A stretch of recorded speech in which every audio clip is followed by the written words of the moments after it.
Good evening, everyone. It's 7 o'clock, but we are still waiting on a couple trustees to call in this evening. So, little bit of feedback there. So we're going to wait a little bit longer here, give a few more minutes for everyone to dial in, and then we'll start this meeting.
Good evening again. I think I see all the trustees we're expecting to have join us this evening are online.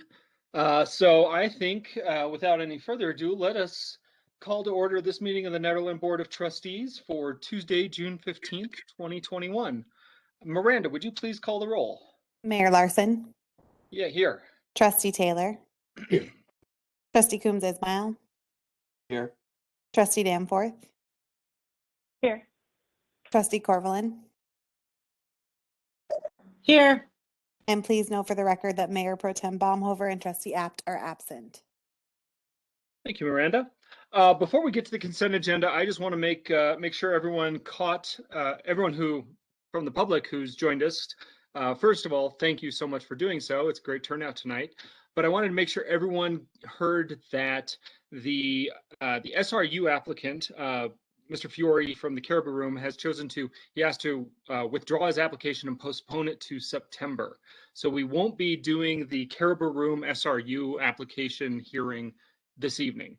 We still have some great things on the agenda if you want to stick around, but if that was the one thing you were dialing in for this evening, it has been bumped to September 7th. So just in case that was why you were here and you wanted to go, and I hear there's been a run on popsicles at the BNF.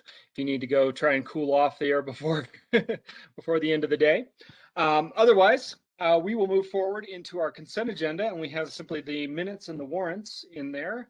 Do any of the trustees have questions, comments, or a motion on the consent agenda? I make a motion to approve.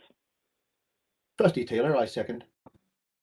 We have a motion and a second on the consent agenda. Miranda? Trustee Coombs Ismail. Yes. Mayor Larson. Yes. Trustee Danforth. Yes. Trustee Corvallin. Yes. Trustee Taylor. Yes. All right, very good. Public comment on non-agenda items. So thank you for those who wrote in, and they're included in the packets. Anyone else who would like to speak this evening on anything we're not discussing, now would be your chance.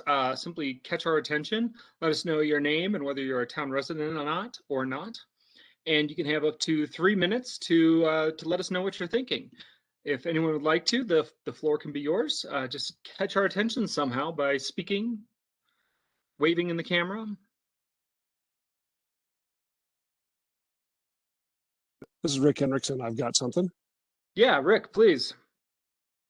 Yeah, this is Rick Henriksen, Fire Marshal with the Nederland Fire Department. Just a couple of things here. 2 weeks ago, I told you that we looked pretty good on fire danger for maybe even 2 months. Well, with this heat and the dry and the wind, that's probably not going to hold true. We're not into fire ban weather quite yet, but I think it's getting close. I know the county is starting to look at those numbers, and when they get in alignment, they will probably be issuing a fire ban, I would guess, before the 4th of July. Along with that, if everybody's looked at their cars in the morning, you've seen the nice yellow dust on them, which means it's pine pollen time. And it's also a time we get a lot of smoke report calls.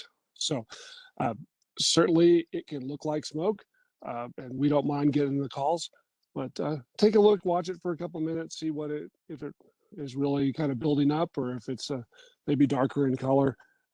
Again, we don't mind getting those calls. We'll go look for them, but it certainly, sometimes it will look like a fire. So just something to keep in mind. So that's all for tonight. Thanks. Thank you, Rick. Hopefully the heat breaks soon and we can get to some little more reasonable weather. Anyone else? Would anyone else from the public like to speak for 3 minutes?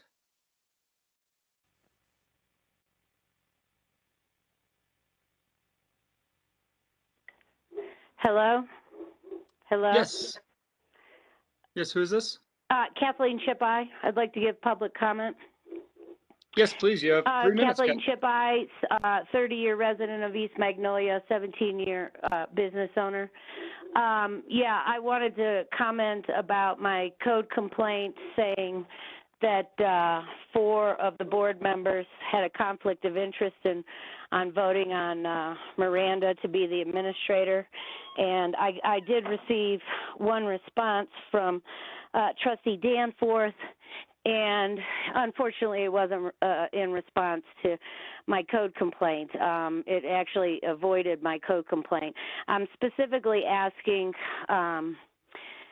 whomever can verify what language in the code or in the business license application exempts long-term renters and or authors from being required a business license. And Lindsay Danforth's response to me said that her financial advisor from 2019 told her that her long-term rental is not a business but an investment. And that doesn't give me anything from the code, which we're supposed to be abiding by, or the business license application packet. And I really don't want to know what anyone's financial advisor. I wasn't asking for those things. So I'm still putting it on record that I have an outstanding code complaint. I do believe that there is no language in the code or the application packet that exempts Trustee Apt, Mayor Larson, Trustee Danforth, or Trustee Taylor from being required a business license. And Miranda and Karen Garrity never required a license of them.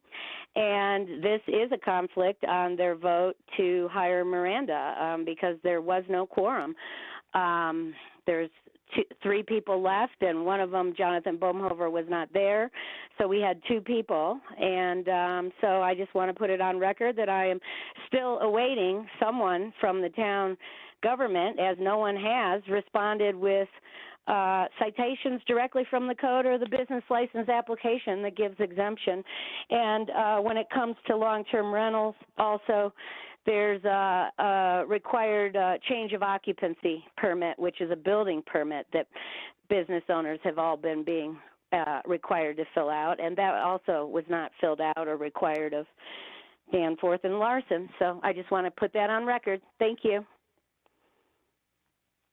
Thank you, Kathleen. I will note for the record that I did respond to your quote-unquote complaint, your quote-unquote code complaint within a couple days, and passed that along to the Board of Trustees as soon as I did so. Anyone else from the public like to weigh in?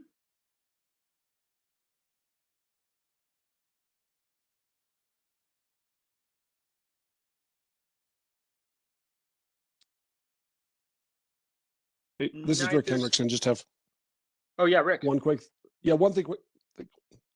thing to add there.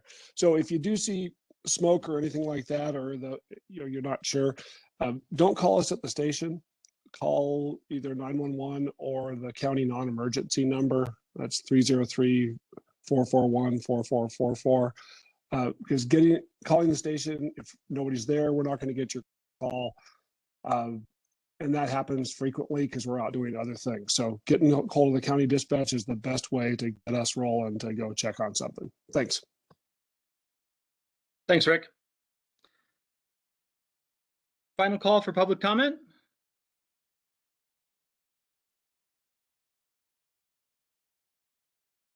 We will move on to our action items this evening. The first of which being appointing new members to the Nederland Downtown Development Authority. Miranda, I believe you're going to introduce this for us. Yes, I am. So tonight before you, you have the appointments to the Nederland Downtown Development Authority. The NDDA seeks to promote economic development and infrastructure improvements in the downtown district. The applicants must either be a property owner or a business leasee operating within the DDA district, and they'll serve for 4-year terms. So in June, Brent Tregaskis and Claudia Schaffler's terms expire, and neither one is seeking reappointment. So we had originally 3 applications, which was Kyle Busey, Danielle Kraus, and Steve Roundtree. Kyle did choose to withdraw his application. So before you tonight, you have the 2 applications for the 2 vacancies. This was presented to the DDA board, both their applications on June 9th, and the board unanimously approved recommending both Danielle Kraus and Steve Roundtree to be appointed to the DDA. And they are both on this evening and can speak to their interest in being on the board if you'd like. Thank you, Miranda. I would love to hear from both Danielle and Steve, but first, I don't see Claudia on here, but I do see Brent. So I just want to take this chance to say thank you, Brent, and also to Claudia, though I don't see her. Thank you for your service. Thank you for joining us in serving the town of Nederland and all the hours you've put in on behalf of the Nederland Downtown Development Authority. Yeah, thanks, Chris. Hate to hear see me? you go, but I'm sure you have other projects to be working on. No, thank you. Yeah, let's start by hearing from our applicants. Just a quick introduction, and we can begin with Danielle. I see you're on here. Good evening. Starting up the video, there I am. Yes, thank you, Brent. Thank you, Claudia. I'm sorry I wouldn't be able to get to know you guys more so.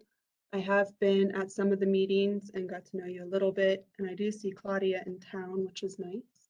I live in Eldora. I do have my business in Nederland at the Kathmandu Plaza, and I'm interested in this position to utilize my art, kind of like art, I'm drawing a blank on the word, just get artists more involved with putting word into our town and what we would like to see as locals, and being able to utilize a background in design and artistic application to put forth some ideas and things that we want to create for our town. It's hot today, I can't think straight. I'm interested also for myself to learn more about how the business runs, what's involved, how people communicate, and helping things get communicated well and moving in a good direction for the benefit of all of us. I think that's pretty much it, and learn things as I go and be involved. Yes. Well, thank you very much, Danielle. Thanks for signing up to join this madness. Steve, you want to introduce yourself? Yeah, I'm Steve Roundtree, Director of Business Operations at Eldora. I've been in the Front Range and worked up at Eldora for the past 13 years. So avid skier, cyclist, and I guess, you know, in my time at Eldora, I've experienced some major changes up there, as well as I feel like in the greater Nederland area, and spent about the last 10 years living just on the other side of the Gilpin County line. And last November, moved into Nederland. So, you know, and I think over the past several years, and a lot of it in the time that Brent spent up at Eldora, I think we've made a positive change to being more involved in the community, and being a better community member as a business. And, you know, I think a healthy and thriving Nederland business community is a positive for Eldora. And I think when Eldora is functioning well, and a good member of the business community, it's a positive for Nederland. So really, I look forward to learning more about the NDDA and being involved in some of the positive things that they're working on, and really leveraging my skill set to help serve the community. Awesome. Thanks, Steve. Give a chance here. Any board members have questions for either Danielle or Steve? And we'll just work down the list, beginning with Trustee Danforth.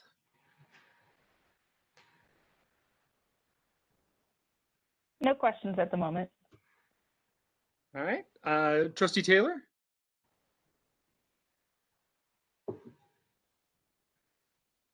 Sorry, both candidates look good. I have no questions. Thank you, Julian. Trustee Corvallin? I don't have any questions. Thanks so much for stepping up and joining these committees. And Trustee Coombs Ismail? No questions, but thanks for stepping up, you guys, and excited to work with you going forward. All right. Agreed. Yeah. This is an action item, so we will open the floor up to any public comment. If anyone would like to speak regarding the applicants for the DDA board this evening, now would be your chance. As usual, just catch our attention in some way, and you can have up to 3 minutes to speak. So this is Brent Trigascus. I'll just speak for a couple minutes. Want to thank you guys. It's been a great 5 years on the DDA board.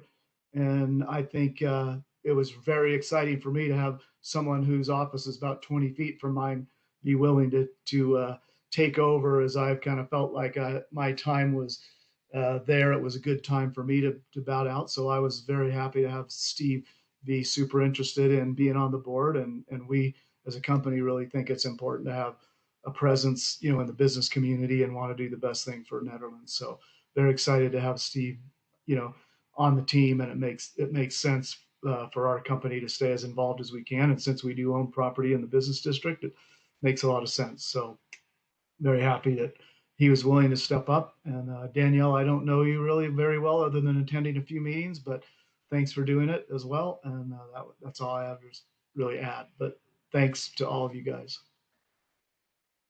Thanks, Brent. Any other member of the public want to speak?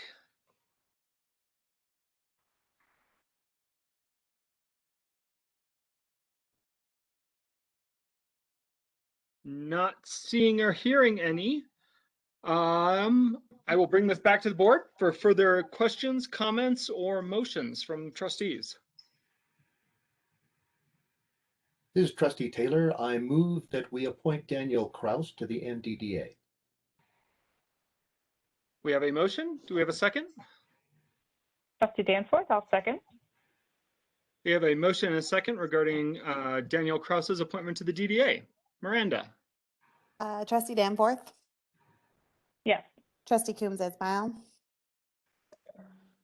Yes. Mayor Larson? Yes. Trustee Taylor? Yes. Trustee Corvallin? Yes. Very good. Welcome, Danielle. Do we have a motion regarding Steve Roundtree? This is Trustee Taylor. I move that we appoint Steve Roundtree to the NDDA. Trustee Danforth, I'll second. Miranda, we have a motion and a second. Trustee Coombs Ismail? Yes. Trustee Taylor? Yes. Trustee Danforth? Yes. Trustee Corvallin? Yes. Trustee Coombs Ismail. Yes. Yes. Did I call you Mayor Larson? I didn't think so. I didn't think made a- so. that- Thank I you. didn't Thank think you for so, saying I was yes. just throwing in a random yes there. I want to Thank make you sure it was I just unanimous. realized. Yep, thanks. Well, and thank you again, both to Steve and Danielle for joining the DDA. I look forward to meeting you at one of their meetings very soon. Thank you again. We Thank you will. for having us. We'll move forward to our next action item, which is adoption of a 2021 supplemental budget, and this will be introduced by our town treasurer, Rita. Dear trustees and members of the public, I'll be presenting the 2021 supplemental budget to you tonight. Miranda, would you please go ahead and open the resolution? And go to the bottom of page 1, section 2. Yes. So most of these changes were suggested by our auditor. So the supplemental budget includes, we are adding the Chevy Tahoe for the police department. Therefore, we are increasing the, in the general fund, the law enforcement revenue from 111,830 to 166,380. Would you go to page 2, Miranda? And on the expenditure side, you can see under the capital expense vehicle, we are changing that from the budgeted 12,500 to the 54,550. And I'm also reclassing that 12,500 to the debt payment capital lease principal account. Therefore, that is a zero net effect on the financials. Next, we've discussed this in the meeting last month. We are reclassing $10,000 for out of the salaries in the PD to the conference and training account. And this is to provide assistance for the Peace Officers Standards and Training Academy for the new candidate. And let's see, the last one is, so go down a little bit to this, did I? Yeah, I think I did. Okay, so on the sewer fund and the water fund, we are suggesting to remove all the non-cash items from the budget. And so therefore, as you can see here, we are changing the amortization depreciation for sewer fund from the budget amounts to 0, as well on the capital contra accounts and the debt contra accounts, zeroing those out. Really, the auditor suggested that any non-cash items do not need to be budgeted for. You want to go to next page, Miranda?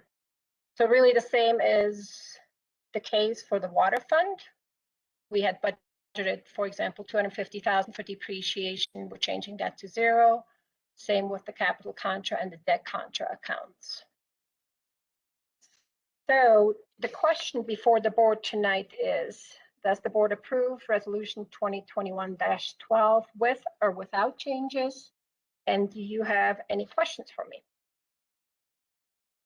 Thank you, Rita. I don't have any questions. I think this makes clear sense, but we will ask the trustees, beginning with Trustee Taylor. Yeah, Rita, I was just curious, how do we keep track of depreciation? Or is that kind of a corporate tax type thing that a town government doesn't have to track? So what I do at year end, I do have a fixed asset separate Excel sheet that I do have to keep track. And so speaking of the water and the sewer funds, since those are proprietary funds and more like business funds, that's why I do have to make those adjusting entries at year end for the, let's see, for the capital improvement payments and the debt payments. So yes, I do have to keep track of it on a separate Excel sheet. Yes, So you're sir. saying it just, the account. I know it's so different. Yeah, Yeah, the I'm not accountants you used to that were either because reviewing it I'm were used to just my saying, balance sheet. yeah, okay, Go ahead. all right. No, I was just curious. I'd never. Oh, trust me, I Like, haven't either. keep- Before keep- this, Keeping track of depreciation seems important, and it looks like if we decide it's a mistake, you can always transfer it back into the budget from your spreadsheet. So as long as we're keeping track of it, I'm fine. we And I definitely just keep wanted it. to, Oh, this is go ahead. Karen. Rita, I just wanted to also, I'm pretty sure this is the case when we do the audit, the depreciation does work into our financial position on our audit. Isn't Absolutely. that correct? So Yeah. it's a financial So we statement do it. entry only. That's correct. Yeah. It's just a part of the audit because it's really about our financial position, Trustee Taylor, as opposed to our budget. So we just have to pull it out of the That's budget correct. and we'll just address it during the audit. That's That fine. is I correct. understand. Thank you. Thank you, Julian. Trustee Coombs Ismail.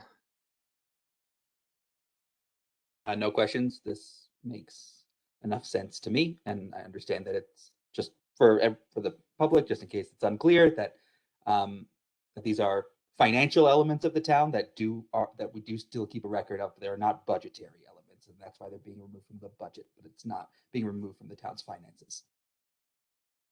Yep. Trustee Corvallin? I don't have any questions either. Seems like it's a good plan. Okay. Trustee Danforth? Nope, no questions at this time. All right. As it's an action item, I will open this up to the public. If anyone from the public would like to comment on the 2021 supplemental budget, now would be your opportunity. Catch my attention in some way.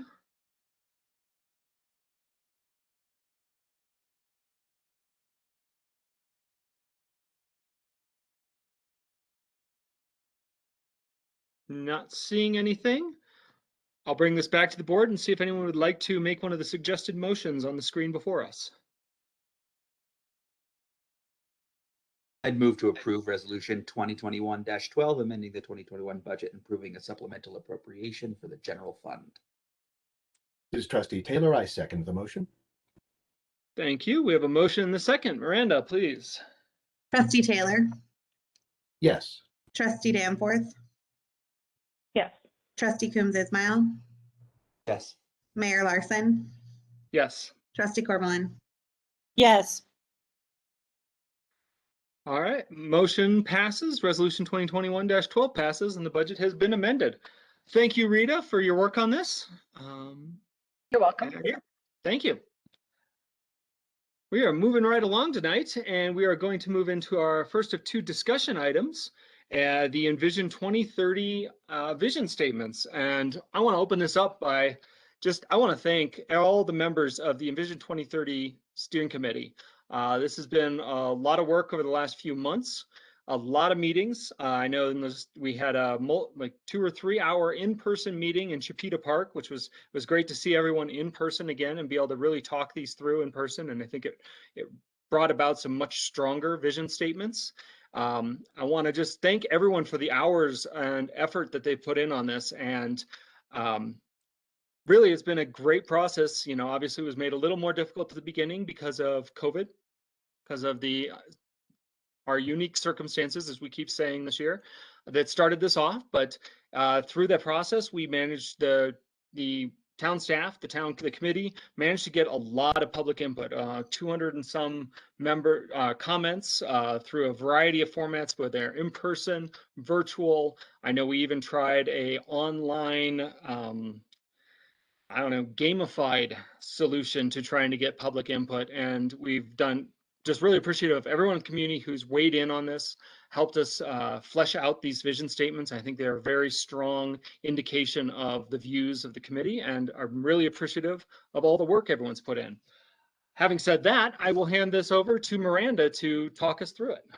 Yes, I too just want to echo the appreciation for the Envision 2030 Advisory Committee. It's been a ton of work and a pleasure to work with each one of them, and I'm excited to present where we are.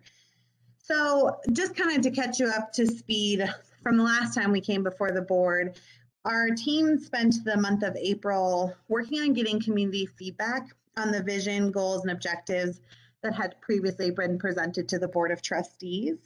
There were 92 people who participated in that public outreach process. With the feedback we received from them, the Envision 2030 Advisory Committee came back together to discuss the best ways of incorporating that information. And ultimately what we landed on was some revised, not all, but some revised vision statements, and then a lot of work on those goals and objectives. But ultimately the committee felt it was best, similar to Envision 2020, to just put forth to you vision statements, and then all the work that was done on goals and objectives, that those can begin the beginning steps and set the framework for how we do the comprehensive update, which should ideally be done by 2023.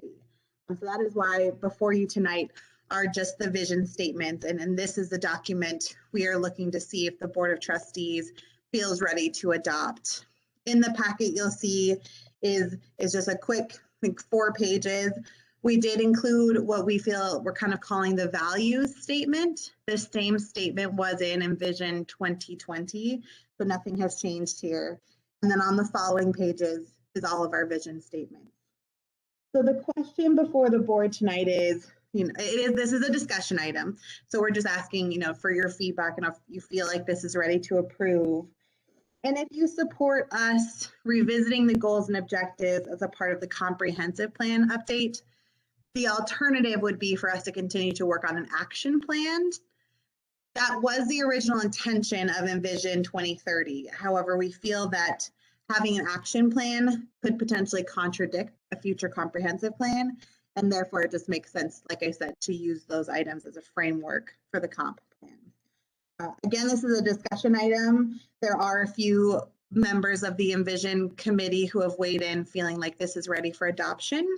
So if the Board of Trustees chose, they could move this to an action item and adopt this evening. Alternatively, we can bring it back as an action item on July 6th. But I'd like to turn it over to the board to give us feedback on this document.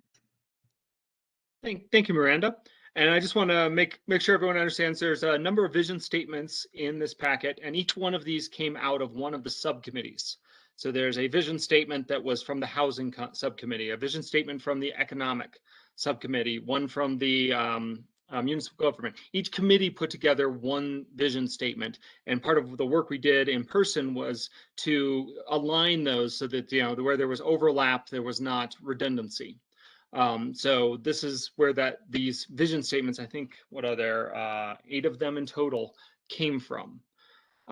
So I will open this up to the Board of Trustees, and for comments, we'll begin with Trustee Coombs Ismail.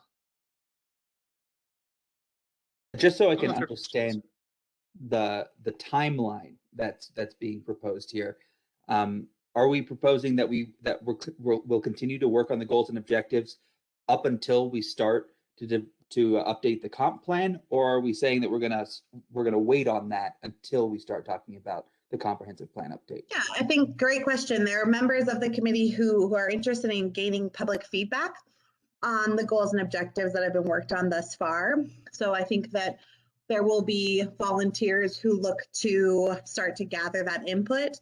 And then as town staff, we will kind of switch gears to seeking the funding to bring in a third party to help us with the comprehensive plan.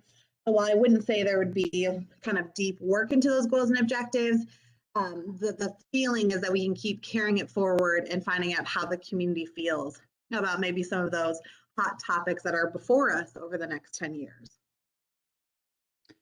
So that sounds good to me, and I think these vision statements are great. However, I do think that, just from what I'm understanding, that the timeline doesn't seem like we're that pressured to go ahead and adopt these right now if we don't have to.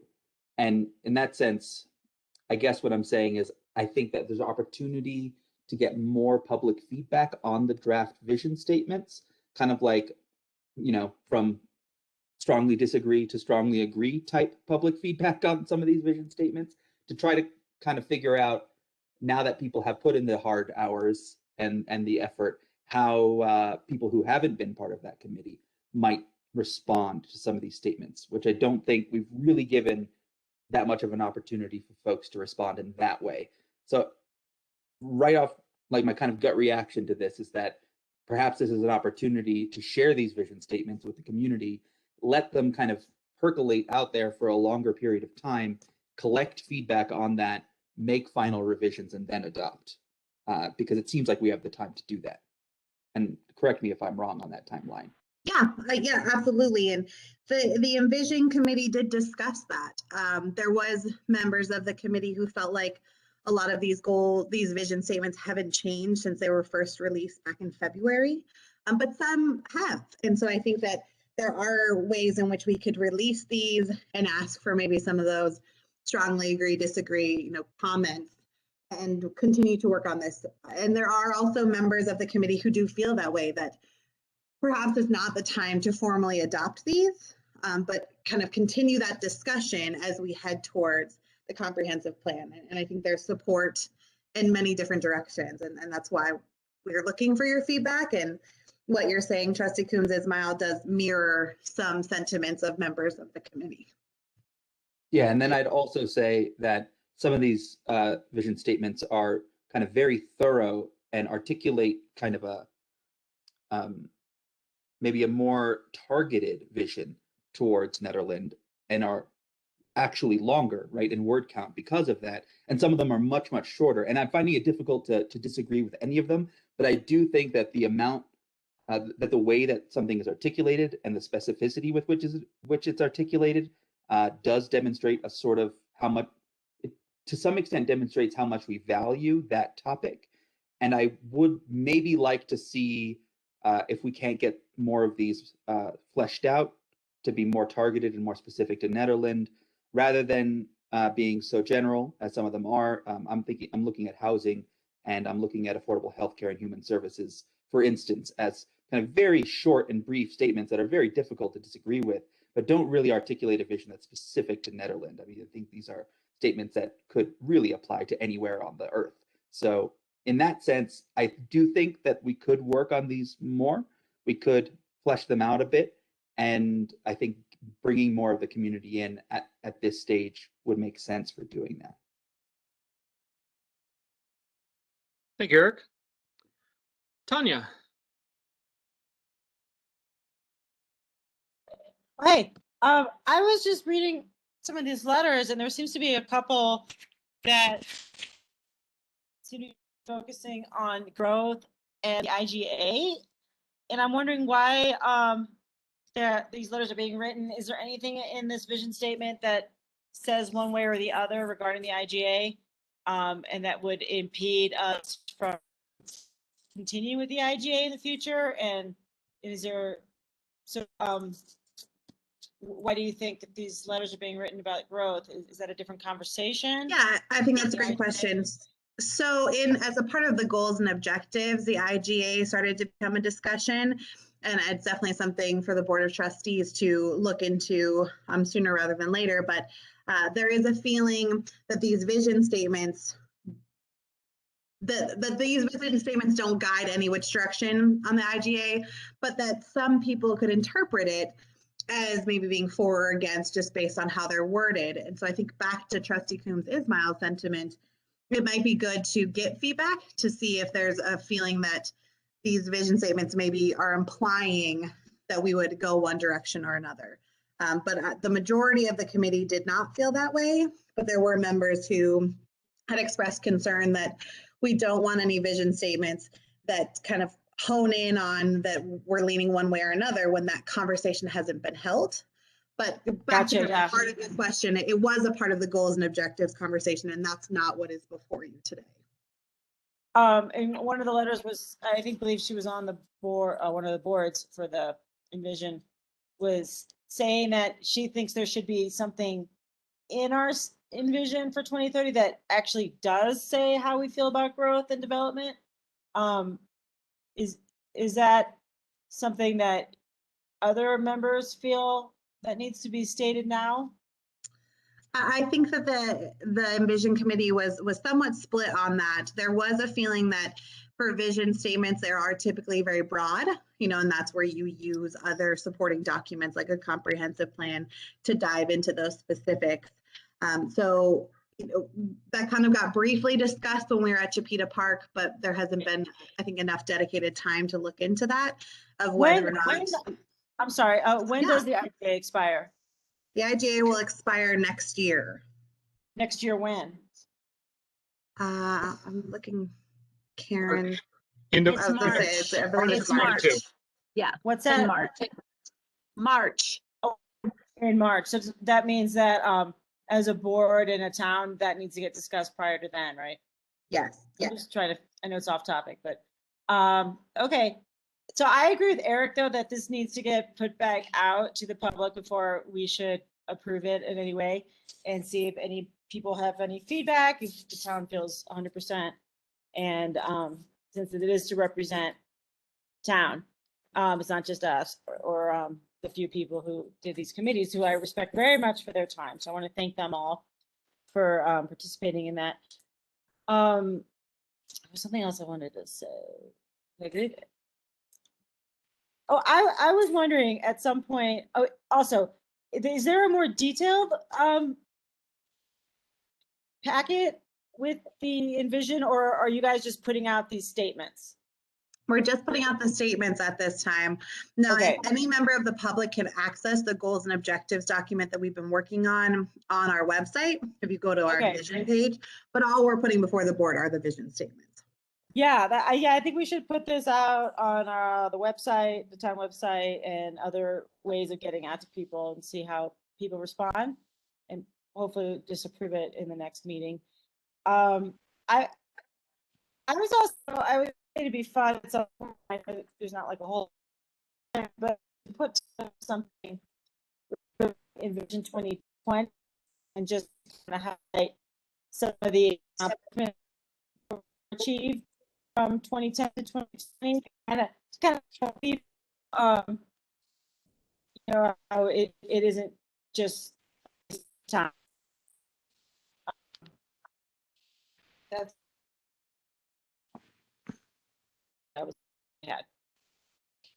was bad. Thank you. Thank you, Tanya. Trustee Danforth. Hi. Yeah, I want to start this off by saying thank you to everybody who participated in this. This was a long process, and I know we tried a lot of new ways to reach out to the public, from the gamified version to try to get feedback on that little website, to in-person stuff, to surveys. I think it was wonderful that we did so much community outreach, and I know that each committee was working really hard to come up with these vision statements, and so I honestly very much appreciate all the hard work that's gone into this.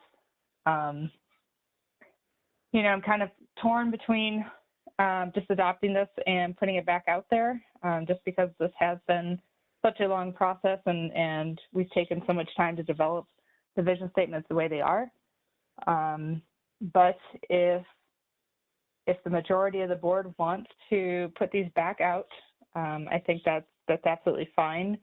I'm not sure of the method that we want to use to collect feedback. I don't know if we want to do a survey, like a form. I know that like Google has some really good options where each statement somebody could vote on it as to like that strongly agree or strongly disagree, and have like a little notes field if they wanted to suggest a change to each one of the vision statements. That might be a way to keep this very organized, instead of just by letters or emails. I'm not sure if that's part of the plan or not. But otherwise, I'm just excited to see this getting wrapped up. And I look forward to starting on the comprehensive plan and incorporating these vision statements and some of the goals and objectives that came out of those committees, and using that to help form our comprehensive plan. think that's all I have to say about that for now. Thank you, Lindsay. Julian. Yeah, it is a very nice output, and we've had some excellent committees that have been run very well and have produced this statement, and it is a very clear statement. I certainly agree with Trustee Coombs-Esmail and with Trustee Corvallin that this should be presented with a bit of formality, because it's not all of the information that we've seen in the past. It's finally encapsulated down to just the vision statements.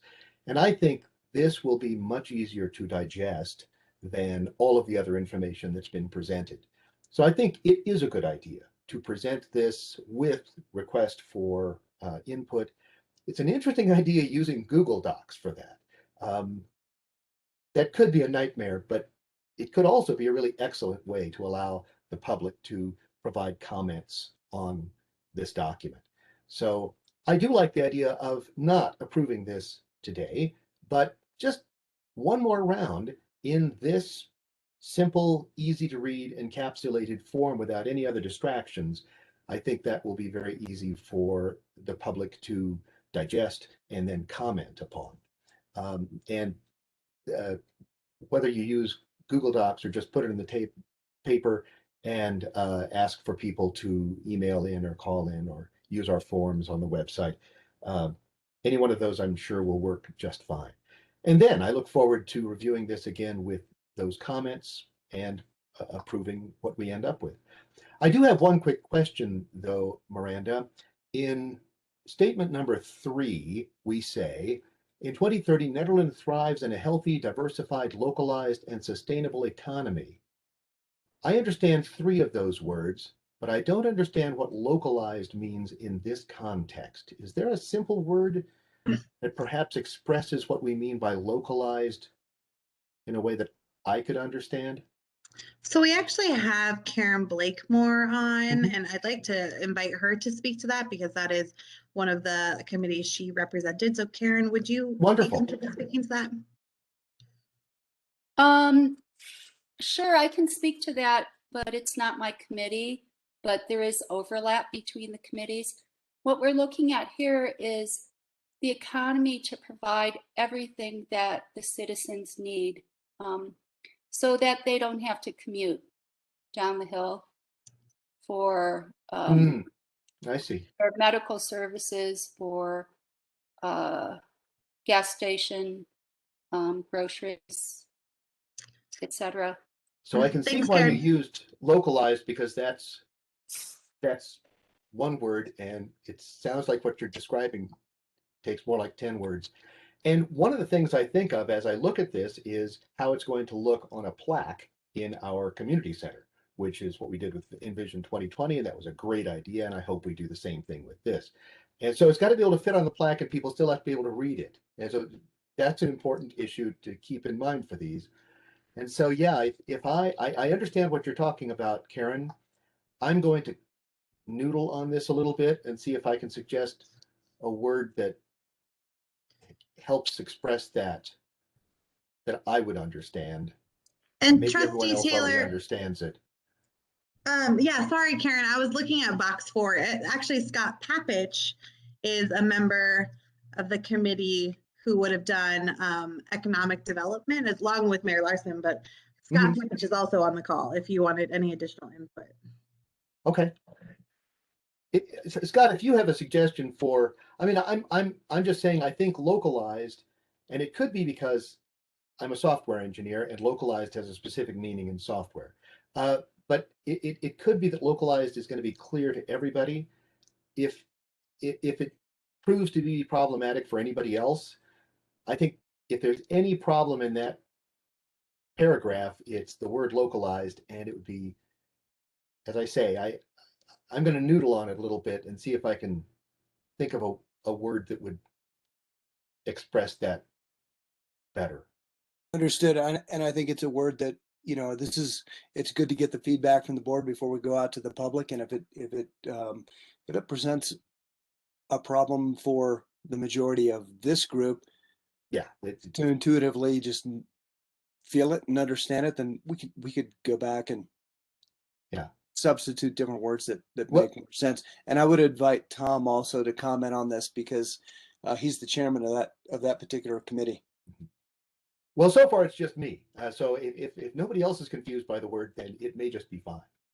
Anyway, that's my only thought. I do like the idea of putting this beautiful, simple encapsulated document in front of the public and getting some feedback before we finally decide. Thank you. Thank you, Julian. It certainly sounds like the majority of the board is leaning towards putting this out for public comment at this point, but this is a discussion item, so I want to throw the floor open to members of the public who might want to weigh in on this tonight, though you'll obviously have an opportunity as we go out for public comment. But anyone who'd like to speak on this evening, now would be your chance. Unmute yourself, speak up, catch my eye. Okay, I just saw Tom unmute himself. So I'm going to call on Tom first and give everyone else a chance to catch our eye in that way. I'm glad we're going out for more public comment. What's our mechanism? How are we going to do this? I think that'll be a discussion item here coming back is, there's been a couple suggestions, but I do think that is something the board needs to discuss is how to best go about that to try and get further input given the ways we've already attempted thus far. And roughly we're at 20, we got, or 18% of the town. I'd love to get more input just so we get it corralled and get this done, the process done at some point. Okay, thank you, Tom. Karen Blakemore, did I see you come off mute? Yes, I'd like to. Just a reminder, just because we're recording, introduce yourself, even though I know I'm calling you by name, but. Karen Blakemore, I'm a resident of Nederland. And a suggestion for community outreach is to send postcards to everyone in the community, letting them know how to provide input, and possibly also including the vision statements. But that's probably too much to put on a postcard. But at least a postcard in their PO box that asks for their input on Vision 2030. Thank you, Karen. What? Are they talking about that? No. I saw our call-in user come off of mute. Somebody on the phone? I'm on the phone. Would you like to speak? Yeah, it's Martin Chesses. I just tuned you in. I've forgotten. Did you discuss the Caribou Room yet? Oh, the Caribou Ranch SRU has been postponed until September 7th, Martin. Oh, okay, thanks. Yep. All right. Okay, thank you. All right, thank you. Anyone else would like to speak on the Envision 2030 vision statements? Susan Wagner. Yes, thank you. Yes, this is Susan Wagner. I live just outside the town. Our mining claim abuts the southern border of Big Springs. So, yes, okay. First of all, I wanted to say I joined the community engagement subcommittee late in the process. When I went to the public charrette, there was only one member of the subcommittee who was continuing to participate, and she was on 3 other subcommittees and chaired another subcommittee. So she desperately needed help. And I want to, in connection with that, I want to thank Miranda and Karen for the absolutely incredible job they did and the hours they spent and the patience and the courtesy and the focus they provided us. And clearly this was a difficult a process, so many people, so many subcommittees. So as I said in my written comment, I believe these vision statements should be treated the same way that you've decided to treat or that you're going to decide on the goals and objectives. And the reason, there's a couple of reasons. Number one, Eric made some comments that mess with what I think I and others thought, and that is that they need to be fleshed out more. There's a lot more that could be said. And actually the entire committee did not get a chance to put in their opinions on the final at Chipeta. For those who weren't there, we had all the group make comments on each subcommittee's vision statement. So they received lots of input. Then we broke out into subcommittees, but we never came back to discuss it. And there was a bit of a misunderstanding, maybe some time pressure. And many of us thought that they were going to be sent to us for review, and it turned out that wasn't the case. So I would just say, I think the committee, as well as the public, needs to look at it. Now, my second point is on feedback. I actually initially fought for feedback on these, but I think the reality is there's nothing in there anyone's going to disagree with. I mean, Eric pointed that out. I would call them somewhat anodyne, and they don't actually provide a vision of what we want Nederland to look like in 2030. And one of the things that was clear, and it's clearer when you look at the goals and objectives, is there really are, I would say, two main, if you simplify it, there's lots of nuances. There are two main parties here. One wants to stick with our comp plan, which calls for, sticking with infill and redeveloping the CBD and not going out. And that party would like to more or less keep our comp plan and keep an IGA, if somewhat different. And then there's a party that feels that Nederland is constrained by being subject to the county's oversight, and they would like to exit the IGA. But those are two very different visions. So my own feeling, and I talked to Electra Greer, by the way, the librarian, and she told me she thought the only way you're going to get real good amount of feedback is have people with surveys standing at places like the Backdoor Theater or BNF, and with an incentive. So I'm very enthusiastic about volunteering, to organize volunteers to do that kind of thing, but not on these vision statements, because to me, they're not complete. They haven't been thoroughly fleshed out, and they don't indicate a vision that I think anybody will be able to understand in terms of the real differences of opinion there are in our community on where we should go. Let me see if there's anything else. So I would like them to be treated, and to make everyone's life easier, I wouldn't mind if this became an action item to say, let's treat the vision statements and the goals and objectives the same. And I want to say too, that I think it's a tremendous foundation for our discussions leading up to the comp plan. A tremendous amount of work was done, particularly in the goals and objectives. I have no problem with the vision statements as they stand, except that I think they can be fleshed out. And I would like to see two things: more of a shared vision of what Nederland will look like in 2030, and more of some sense here that we are at a critical juncture and in a near catastrophe on our planet, and that this could be written anytime, anywhere, and it sounds great. But so anyway, that's my comment. Thank you. Thank you, Susan. Anyone else?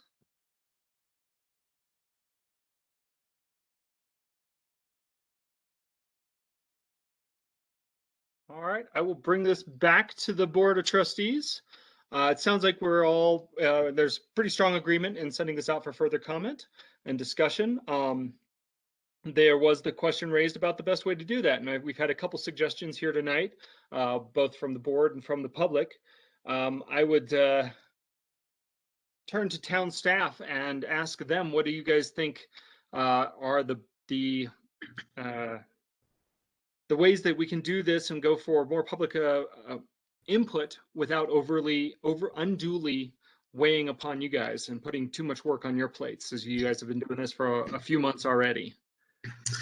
I think it's Miranda. I think that a survey is great, and I agree with Trustee Danforth that a Google type system would make sense for that, for people to do the strongly agree to disagree and then add comments. I also think there's benefit in postcards, but something for the Board of Trustees to consider is it costs approximately $500 to send something to all the registered voters in Nederland. And so kind of an assessment of where those funds would come from. A postcard would be great though, because it could include a QR code that could link people right back to the survey. Same with kind of flyers and things like that we do. But that's my feeling is starting with the survey, and then the question really maybe back to the board is whether or not you want to then push out postcards to promote people to look at the survey. All right, let's just trustee opinion on what sort of, how do you want to see this public input handled? What's you guys, what's your goal? What's your feeling on the best way to do that? Eric? Yeah, I mean, I was going to say, and I appreciate Susan's mentioning something like this, but that I'm ready to canvass the town. I mean, I would happily volunteer to go door to door, even with an iPad or even with physical paper that had this survey on it. And because I think it's a really, I understand where Susan Wagner is coming from when it comes to maybe the more anodyne qualities of vision statements like these, but I think it's a tremendous opportunity to get more people involved and to see something that's very clear, very kind of thought out and well written, that could get them maybe even proud or excited to be part of the town and to be part of Nederland. And I think having it in this very kind of approachable, clear, and almost unimpeachable format that it is currently in is actually of great benefit if we use it. And so I would be absolutely willing to try to coordinate a volunteer effort to do some canvassing. I think it's a great idea to have it at Backdoor Theater. I think it's a great idea to have it maybe even at the co-op and other places like that, that would allow it, where we can get some one-on-one time with folks, talk to them, show them what we're trying to accomplish, and also get their feedback on what we could add to make it maybe less of a generic statement that anyone could agree with and more of a true vision for Ned. But again, I don't think that that's ever going to come out of the vision statements. So I think we've got to keep our our expectations there kind of curbed. But at the same time, I think they could be a little bit more direct and a little bit more specific to Ned. So I think that there's a tremendous opportunity here. I would love to be part of that. And yeah, that's my feeling on it.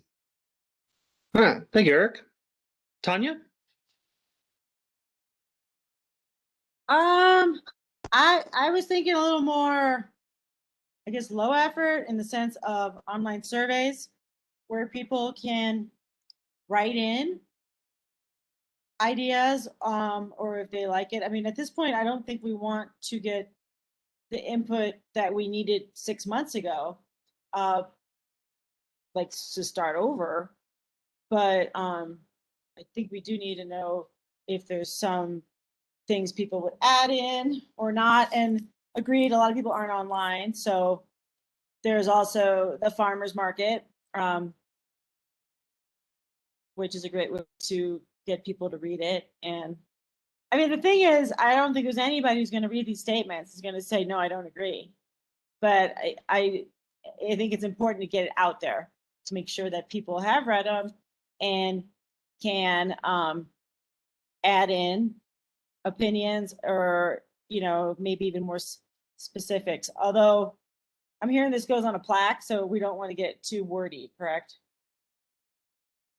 It's available in the current community center, and I know we haven't met multi-purpose room yet, but it does hang on the back of the multi-purpose room. So it's a large poster that this would go on to. Yeah. So yeah, I mean, I agree. Like we could do some in-person opportunities to engage the public. Also put it on the website with the survey and social media links to that. And I mean, like, the farmers market again is a good place that where a lot of people do come. Co-op is good. But I'm not sure what, at that point it's a survey and, we're not looking for like super engagement, right? We just want them to maybe write in a few things. I did rework that sentence for Julian if he's interested in hearing it. Oh, I'd love to hear it. All right. It has one more word than the original, I think. So Okay. Nederland thrives in a diverse economy, emphasizing healthy and sustainable products and services that meet all local needs. And I mean, Well, I'm just messing around, but Well, thank you very much. Of course, we leave it to Scott and yeah, I'm not Tom trying to resolve get it, but involved like no, this, no, but I like little completely word understand. games like that. So that's just what I came up with, Thank you so much. But That I is a little do crazy. understand, like, it did seem a little bit, I agree with you a little bit on that, but since I don't work in software, I mean, local only meant one thing to me, which is being nearby. Yeah. All right, but so that my input is we need to definitely have an online survey, and if we're going to do community outreach, I could be available to help with that. So just let me know. Thank you, Tanya. But I think we should get it on the next one. Like we shouldn't let it drag on for like a month. We give everybody like Right. 2 or 3 weeks. Yeah. Okay. Good to know. Lindsay?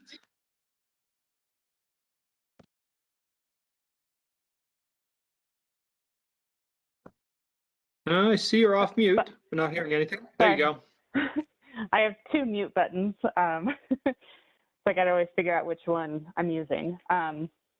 Yeah, I think using the online survey and just allowing people to either agree and disagree, and providing feedback specifically on the vision statements is the path I want to go down. And while I was listening to everybody give their feedback, I quickly threw together a Google form already and emailed it to you guys. So this can be, I can give ownership of this form over to Miranda or Peter, or whoever's going to take ownership of it. But this is something that I think we could use, and people could use it on iPads if anybody wanted to canvas and go around and go door to door. This just allows us, I think, to be very organized and easily present data of saying, yeah, this is how many people agreed with this one, and here is a strong sentiment either agreeing or disagreeing with each one of these statements.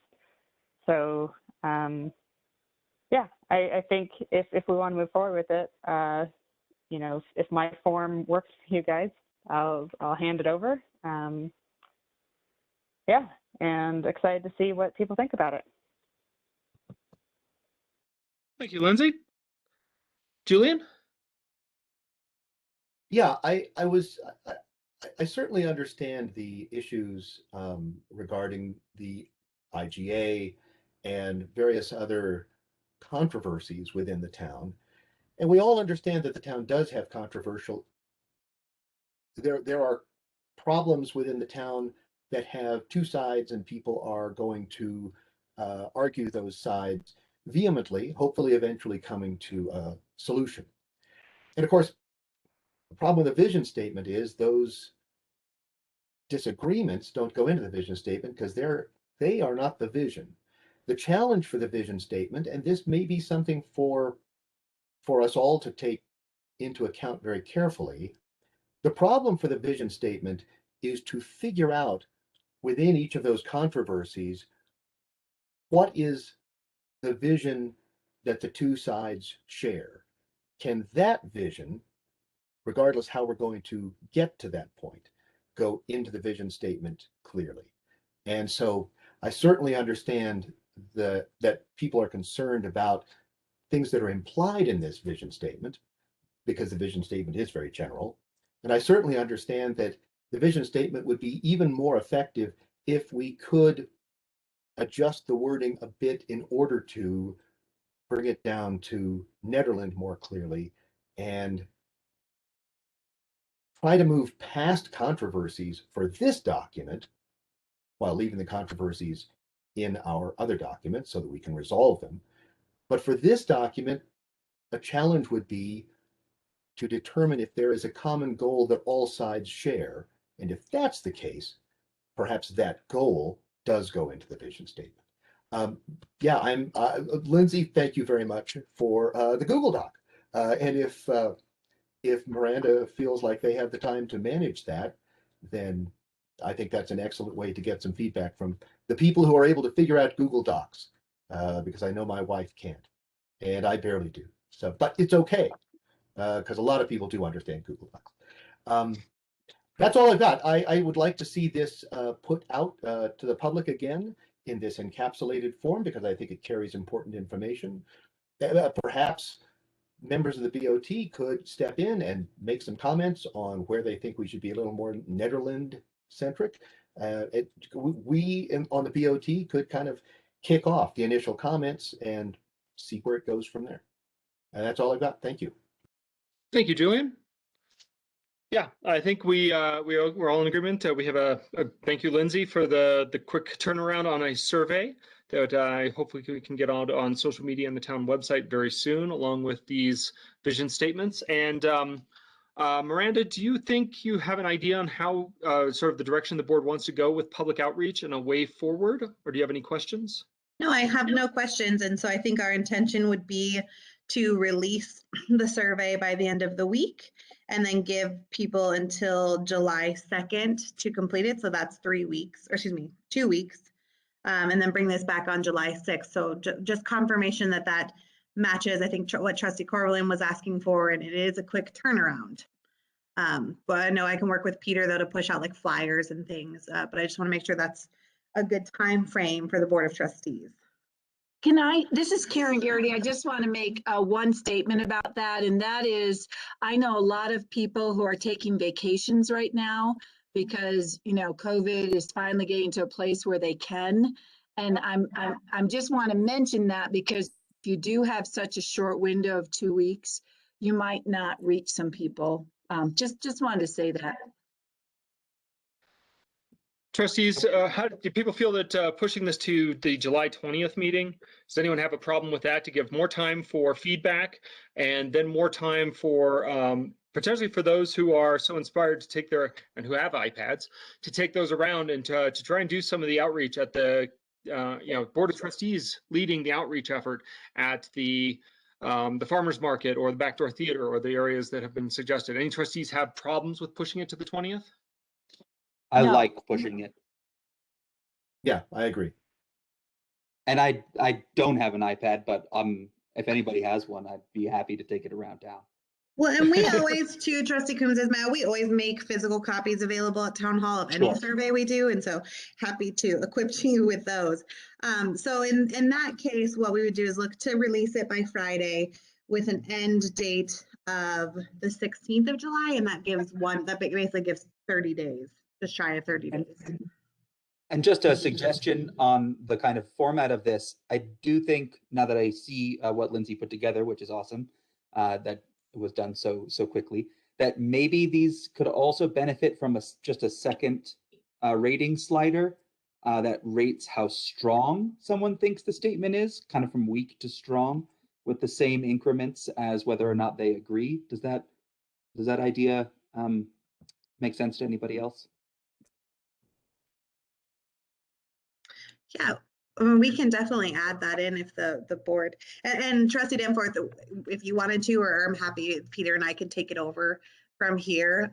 Really appreciate you putting that together, but happy to add that if that's a desire. I think it's that careful balance between having, collecting the right data and interesting data and not overwhelming the users.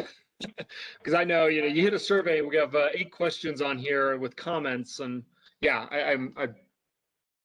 I go back and forth on that, just in terms of my personal experience in writing surveys.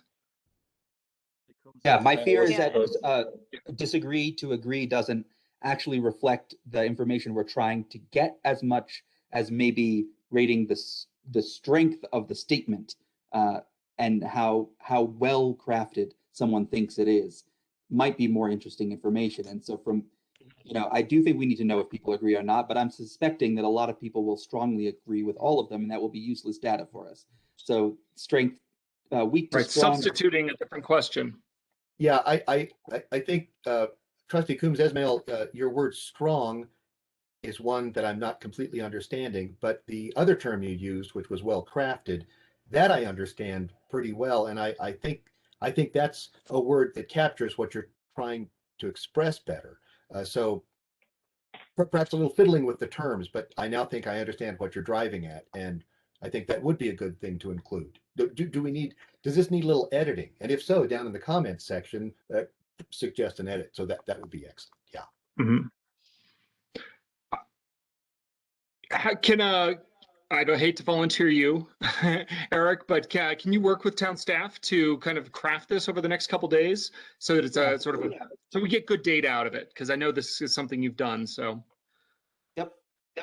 Awesome. Anything else from anyone?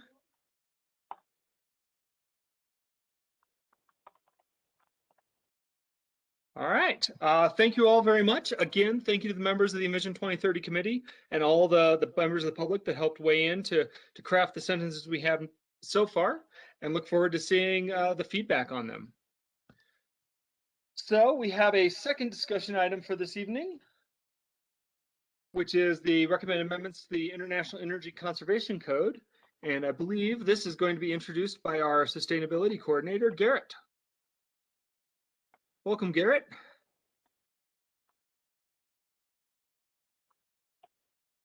You're on mute. I'm sorry about that. There we go.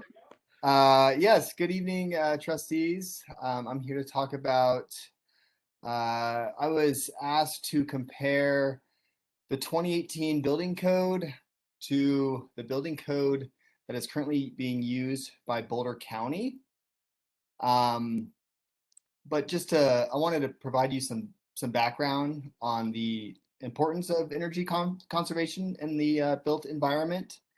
According to the National Academy of Science, residential energy use accounts for roughly 20% of greenhouse gas emissions in the United States. As you know, the town of Nederland has set a strong commitment to 100% renewable electricity by 2025. And our energy action plan states to meet this commitment, the town must reduce overall energy use through energy efficiency efforts while focusing on procuring renewable energy.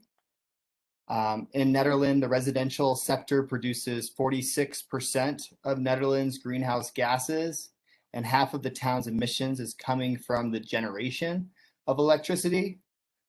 So this is a big thing, and the board can make a big impact in energy conservation.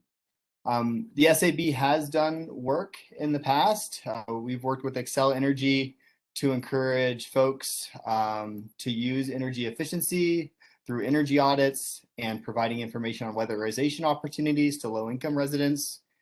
And just last year, the SAB, we handed out 700 energy conservation kits to Nederland residences. So, the SAB, we can continue to, help those folks that have the older homes. But, I think it's important that we're addressing the needs of new homes and that they are also to be made efficient. So as I said, I was asked to compare the 2018 building codes to Boulder counties, and I found some differences. Not a lot of differences. I would say 90% of that code is exactly the same, but there are some pretty big differences. And so let me see what you guys are looking at. You guys all have the packet, so I don't think we need to open up anything else on the screen. But I'll just start with the insulation and fenestration requirements. Boulder Counties requires walls, ceilings, and floors to have more insulation versus the 2018 building codes. And so in your packet, you should see a table there that has the 2018 building code and then Boulder County's code. So the insulation, we would be requiring more installations, which, holds heat into the home as well as, preventing heat coming into the home as well. One other, I've got 5. So the second difference is the energy rating index. Boulder County uses a tiered scale that increases based on the square footage. So essentially, the larger the home, the more energy efficient the home needs to be. And the SAB passed a motion and would like to see the town of Nederland use a similar system as Boulder County. The 2018 building code says all homes, regardless of size, needs to meet an energy rating index score of 61. And this is a standard, this energy rating index is a computerized model, and it takes an account of everything of the home. So exterior walls, ceilings and roofs, attics, foundations, crawl spaces, windows, doors, vents, HVAC systems. It's really a whole gamut of things, and it comes up with this score. And so the 2018 building codes is requiring a score of 61 for all homes, regardless of size.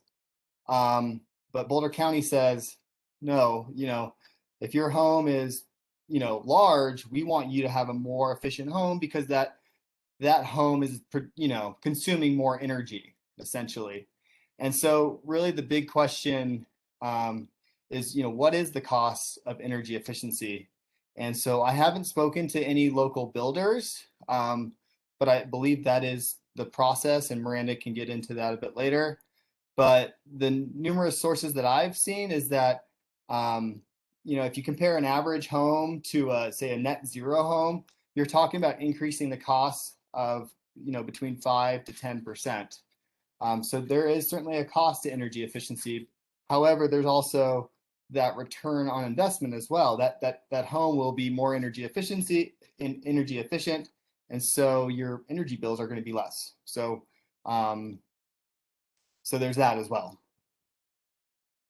And feel free, trustees, please interrupt if you have something to say about any of these things. Of course, we'll talk about this when I'm done. Another topic is water conservation. I didn't see any water conservation like policy or codes in the 2018, whereas Boulder County requires sinks, faucets, shower heads, toilets to meet the EPA water sense criteria. And so I think that would be important to include in the 2018 building code. Construction and demolition, there's nothing like that in the 2018 building code, but Boulder County does have a construction and demolition program. And I know we've been working on improving Netherlands C&D program. And so it might be worth, putting some teeth behind our program by putting it into our code. Indoor lighting, our code, the 2018 code is actually pretty progressive in that sense, actually more so than Boulder County's, and they require 90% of installed lighting fixtures to contain only high efficacy lamps, which is a good thing. And then I'll wrap up by saying Boulder County includes language in their code that allows the building official to make changes. So we could make it so it's sort of on a case-by-case basis. So, we would look at, what's the cost for the home to follow the code? If they're doing a remodel or something like that, especially for homes that are 50 years or older, the building official could make changes. And then, if that home sits on a lot that's north facing and solar is not a good opportunity, there could be potential changes in the requirements for sort of offsetting energy use if we're requiring folks to put solar on their home, that sort of thing. So all of that information should be in your packet. I know that was a quick run through, but I think this is this is a discussion item. So we really want to just hear your thoughts on this. And Miranda, if I forgot anything, please interject. Yeah, I think the only thing I want to add on, Garrett, is just as Garrett had mentioned, that our original time frame was to bring everything before the community to get feedback, and so these recommended code amendments would be included in that, and so that's getting feedback from the community at large as well as contractors. So assuming the Board of Trustees feels that that's a route that they want to go, is to get community input on these, what Garrett has presented tonight, that would be our next step. Well, that jumped in and answered my very first question, is what were the next steps on this and what are kind of our goal for this evening on this discussion. And so I'll just open this up. I saw Eric jump on a camera here, so Eric gets first shot. That's what you get for using the video. I guess so. I generally like the idea of doing something like this. The thing that is beyond my capacity is to already know or to even analyze how this impacts Nederland, both from a financial perspective, whether it actually impacts the way that we're building or not, like whether this would actually change the way any new developments are being built, for instance. That would be something that would be interesting to know. Like, I don't think it's necessarily a good idea for us to simply pass codes and pass laws just for the sake of doing it if the 2018 building code is already essentially being followed, and if Boulder County codes are also essentially being followed, then this would just be kind of a token gesture on our part and actually take quite a lot of effort and energy to put together, which I thank Garrett for doing. So I like the idea of doing it. I do like the idea of being consistent with Boulder County, which is obviously all around us, and if houses are built in the same way, I think it makes a lot of sense. But it is hard to see from this what the potential negative or adverse impacts would be, and I would need to see some kind of analysis of that before I could make any kind of determination on my end whether or not this is something that we should that we should be doing.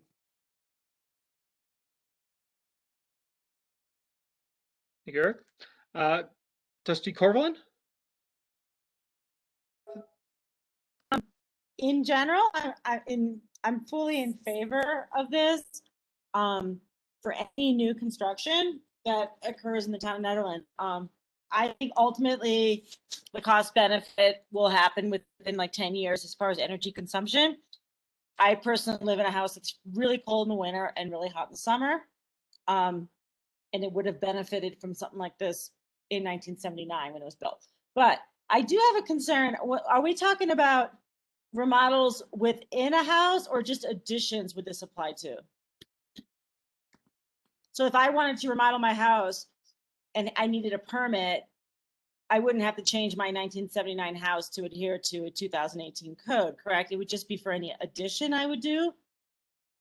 So that's question some, for Gary. yeah, well, and it's Miranda, I can answer a little bit. So I think that there's some components where when it comes to energy and fire code that we do need to have further conversations in a few months about what's the threshold, if there is one, that might require an existing building that has an addition to come into compliance with code. And again, that may be, you know, a substantial rebuild versus I'm just updating my kitchen. But that is something that we will need to assess with 2018 building code in its entirety, not just this specific code. Right. Like, I personally, in my opinion, if I were to add on 1,000 square foot to my home, I would want that to adhere to the new environmental and fire codes that Nederland is most likely going to pass. But if I remodel my kitchen or bathroom, certainly none of that should come into play because it's an interior thing. So yeah, those are the things we need to hash out. But as far as like new constructions or like additions to a home, unrelated to the existing structure, I am totally for these kind of improvements. In the homeowner.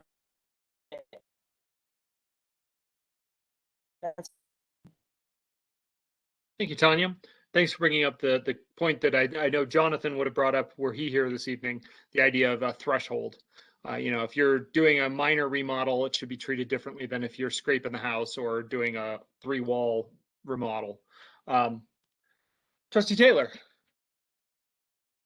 Yeah, Garrett, this was workmanlike work and was very helpful.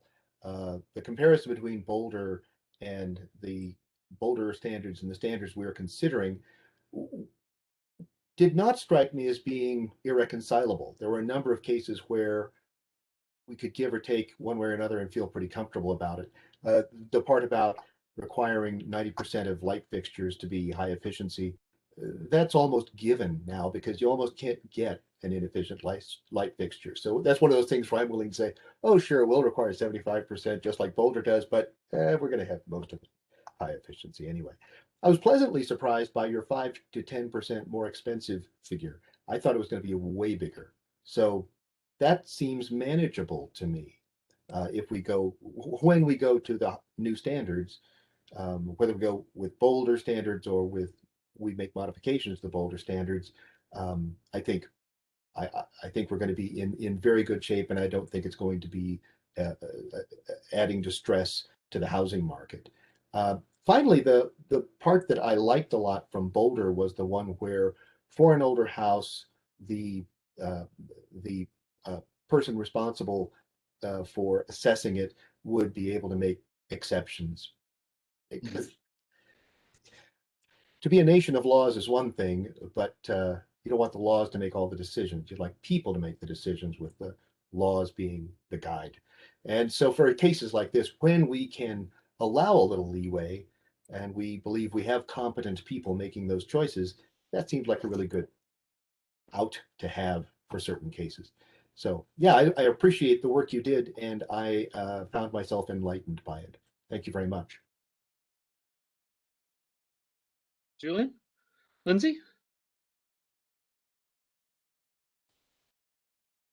Yeah, so I agree with the idea of having a threshold of work, you know, before some of these new requirements kick in,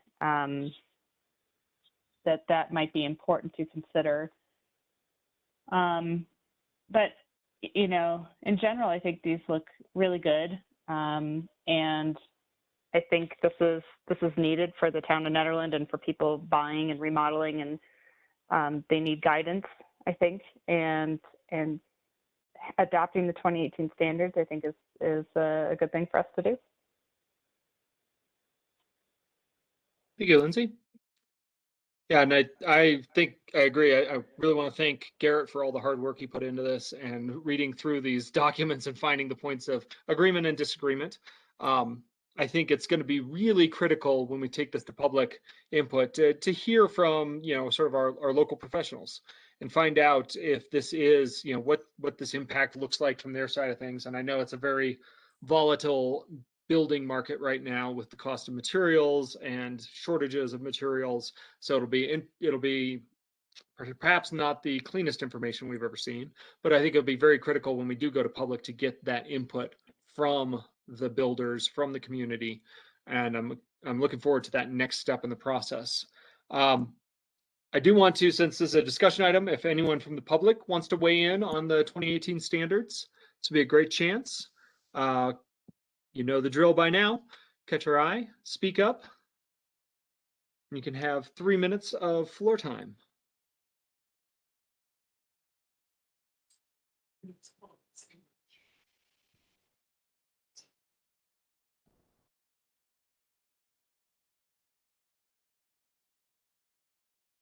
Billy Giblin, can you hear me? Oh, there we go. Billy, you got in just under the wire. I'm in a hurry because I'm putting the kids to sleep. But I just want to say real quick, I think what I heard Garrett said, which to me makes more sense, is 5 to 10% is the cost between just kind of regular code and net zero. And just want to be clear that you guys are clear that you know, 2018 is not net zero. So I don't know necessarily, you know, obviously what you said about present cost of materials kind of distorts things, but a 5 to 10% jump to hit 2018 from 2012 is probably not true. It's probably less than that. Thanks, Billy. Anyone else?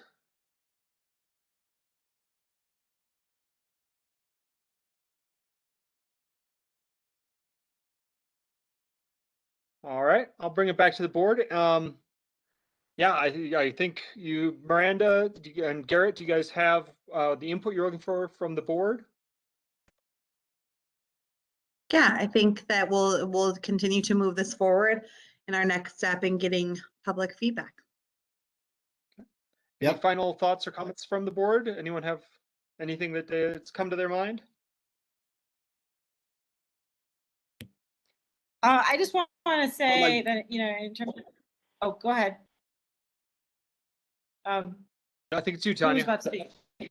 Oh, okay. Well, I mean, I've had the same opinion with the fire codes as well. And I know that a lot of people are like, it's going to make it too expensive for people to build, et cetera, et cetera. And at this point, I'm going to say for me personally that I don't care about that because we're living in the high fire danger zone and it feels that we're on an environmental cusp. And I know that's debatable for some people, but I think at this point, if it's comes on a cost for the consumer, they need to reduce square footage and go for, I mean, I don't think that, I agree that you're going to talk to contractors and all that, but they're all going to be like, it's too expensive, it's not good, nobody's going to afford it, we'll never be able to have affordable housing.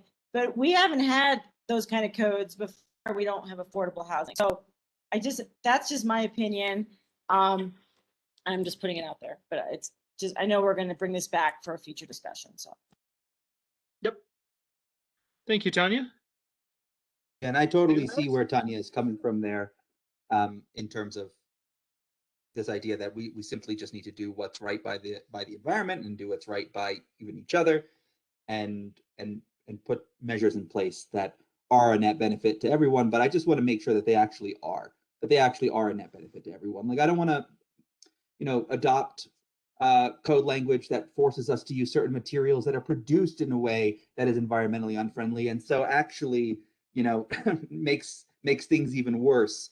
I also can really see how this sort of code adjustment can be a path to gentrification, And I know that that's something that we probably can't avoid, and so resisting it might be futile. But at the same time, I don't want to pass things that kind of make it impossible for people of modest means to be able to live the way that they hope they can live up here in the mountains. And that's just, I just don't want to do anything that, because I'm not an expert in this, and because I don't have that analysis in front of me, I don't know if the codes actually are doing the things that they say they do.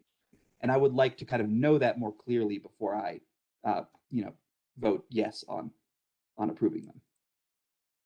Eric, I would like more information about the materials that are created unsustainably. If you have that. Well, I don't know, agree with you right? on So that. I don't. So yeah, I don't actually okay. know. I thought you That's had the something problem, specific. right? Okay. No, like, but let's say like my this opinion code, is that just gonna say, if you do find let's that assume that information this. out, Oh, sorry. Yeah, I'm just saying, go. let's assume that this code forces us to use a certain type of window, and that window is filled with a certain type of gas, and that kind of gas is extracted from, Chile, and, lots of people are dying because of it. Like, I don't want to be necessarily part of that either, right? So there's lots of issues with all of these things that they're all interconnected and interrelated, and it sounds really good on paper to say this will make a house more efficient. But I want to know that it's actually going to do that, and it's going to be a net benefit to the world and to our town if we pass the code. Okay. Yeah, I never heard of that. But if I would love, Garrett, if you know about some of the materials that are being required, Well, any sort of I fact think sheet Eric was talking. I think Eric was talking hypotheticals. Was kind of the yeah. It's no one particular material, no one particular window. It's just the the worst case scenario is, hey, we really want to do this, and oh wait, it's made out of ground up puppies. Oh, we've done something terrible.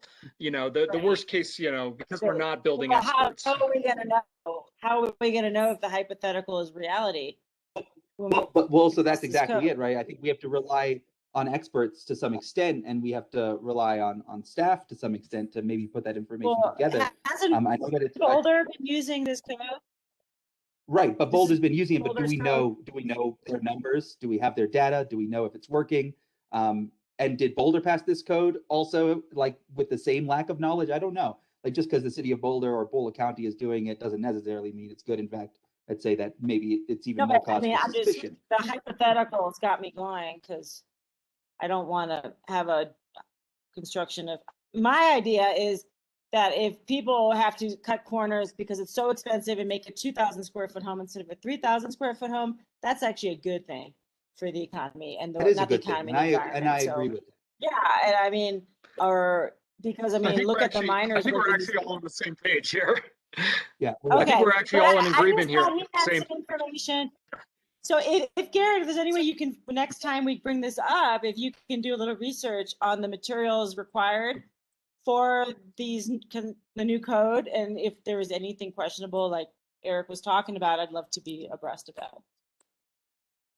Yeah, I'll look into the techniques that builders are using to follow Boulder County standards. The code doesn't talk about materials, but I know that there's techniques, and it's all about the energy rating index. Like how can you get to this certain number? Well, there's going to be materials that they're going to be using. So I could certainly look into the materials and the techniques that they're able to, to get to those numbers that we're talking about.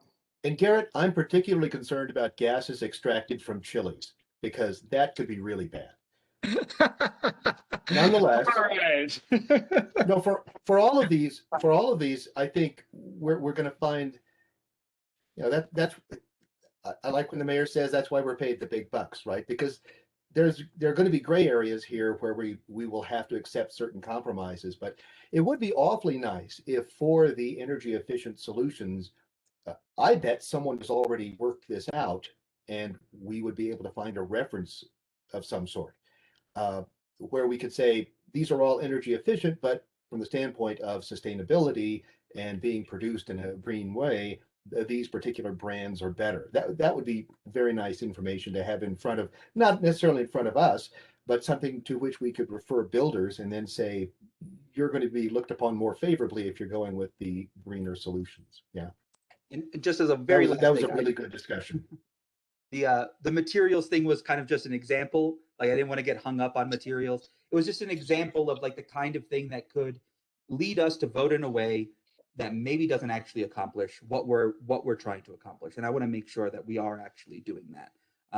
And right now, this information is good, but it's cursory, and it makes a lot of assumptions that what Boulder County is doing actually is a net benefit. So I would just like to know that it actually is. All right. Thank you, everyone. Thank you, Garrett. Thank you for putting Thanks this everyone together. for your input. Do we know when the public input, when the next stage actually happens yet? It will begin in July. You know, I definitely don't want to make sure that there's no confusion between Envision and building code. And so our internal admin team will meet to kind of discuss best strategy. Now the plan was to get input though July into August. So maybe we'll release it later in July so that Envision is getting the necessary focus, and then building code also gets the necessary attention. All right, sounds good. Thank you. All right, we are moving into the report stage of tonight's meeting, and we will kick this off with our staff reports and our town administrator, Karen Garrity. Well, good evening, everyone. I've really enjoyed listening to these robust conversations you guys have been having tonight. So thank you very much for that. The first thing I wanted to do was recognize not just the staff, but also all the volunteers and folks who showed up to help with the town cleanup day on June 5th. We had, I think it might have been a record number, 123 Nederland and Peak to Peak households showed up that day, and 47% dispose of items that could be recycled or reused. And I know the station I was working in, I saw just tons of happy faces. One man said to me, "This is like Christmas in Nederland." I think people really enjoy cleaning up their yards, cleaning up the basement, whatever else they're doing, and bringing it to a place where things are going to be recycled and reused. And, we're getting less to the landfill. Nikki Dunn was the lead from the staff. Miranda, of course, was a great support as well. And it was great to see elected and appointed officials there as well, participating in that day.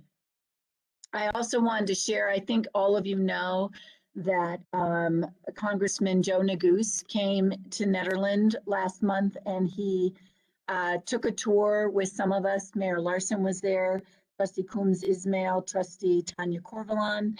We also had the ProSab chairperson, Jesse Ansari, along with our Fire Protection District Chief Rick Durr, and his team was able to look at the Big Springs area, understand more about why we need to have an emergency egress. And of course, he's made it one of his 10 projects that he is going to be seeking federal funding for. It should hit the floor in DC in July. He will notify us though. We also reached out, we were advised to also apply for the same funding through one of the senators. So we did that with Senator Bennett, and that way both the House and the Senate will be aware of this need.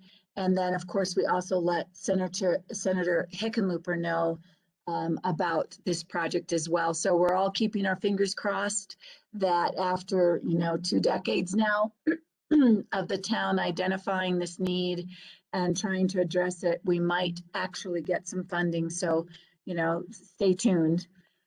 Also, we've got our budget schedule put together for 2022, and we're going to start working on things actually this week. Rita and I have been already working on it for several weeks, but we'll start involving the department heads. We have the schedule for the work sessions and so forth.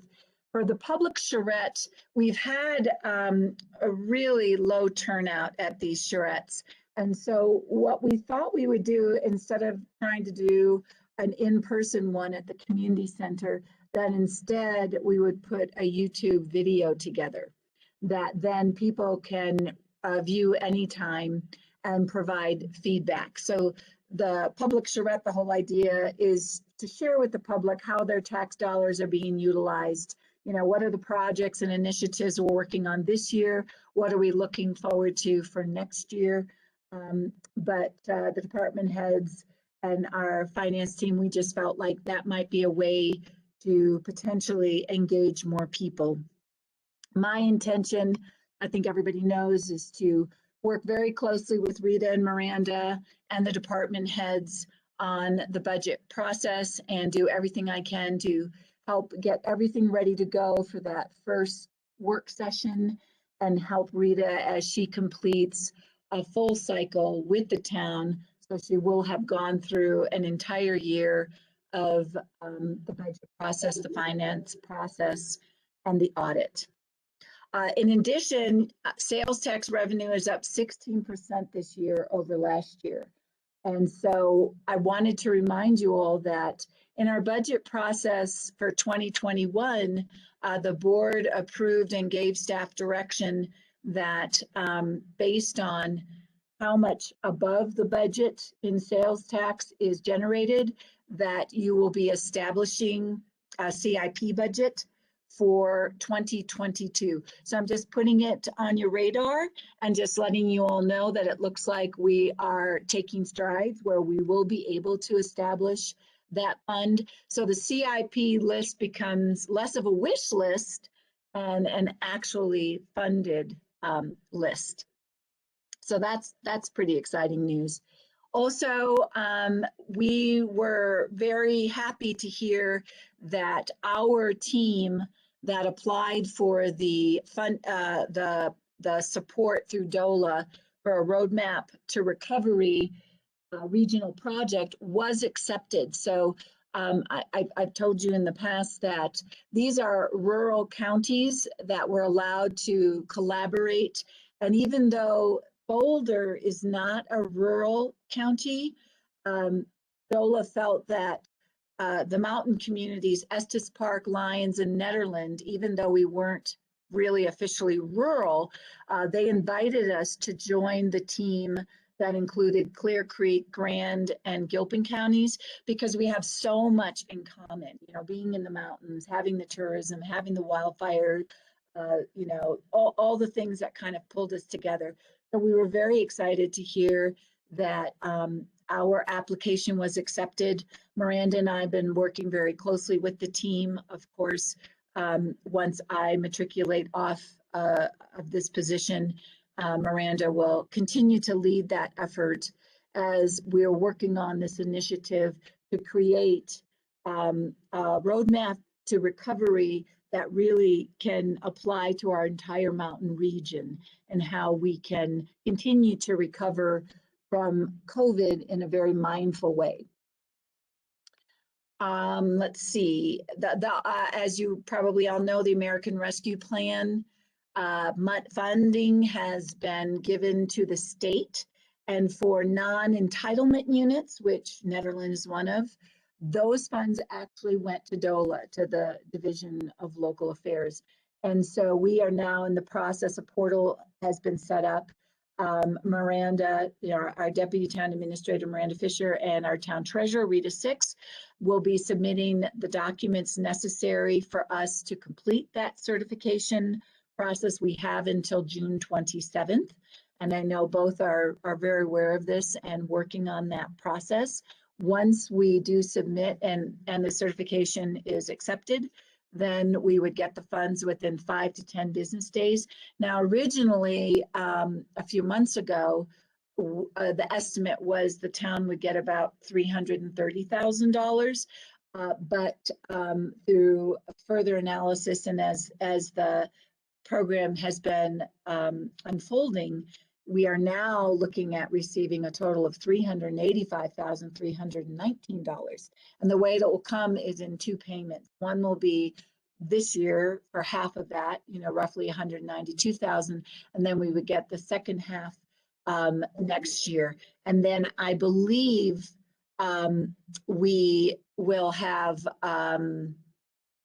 I think it's till 2026 actually to pay everything. To spend everything. It was originally 2024, but I'm pretty sure they've extended that.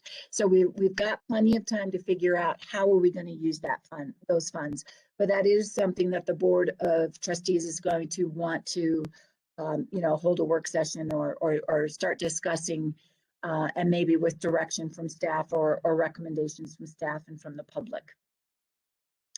As far as the leadership transition goes, so it'll be 3 months since I gave my notice, and I did that.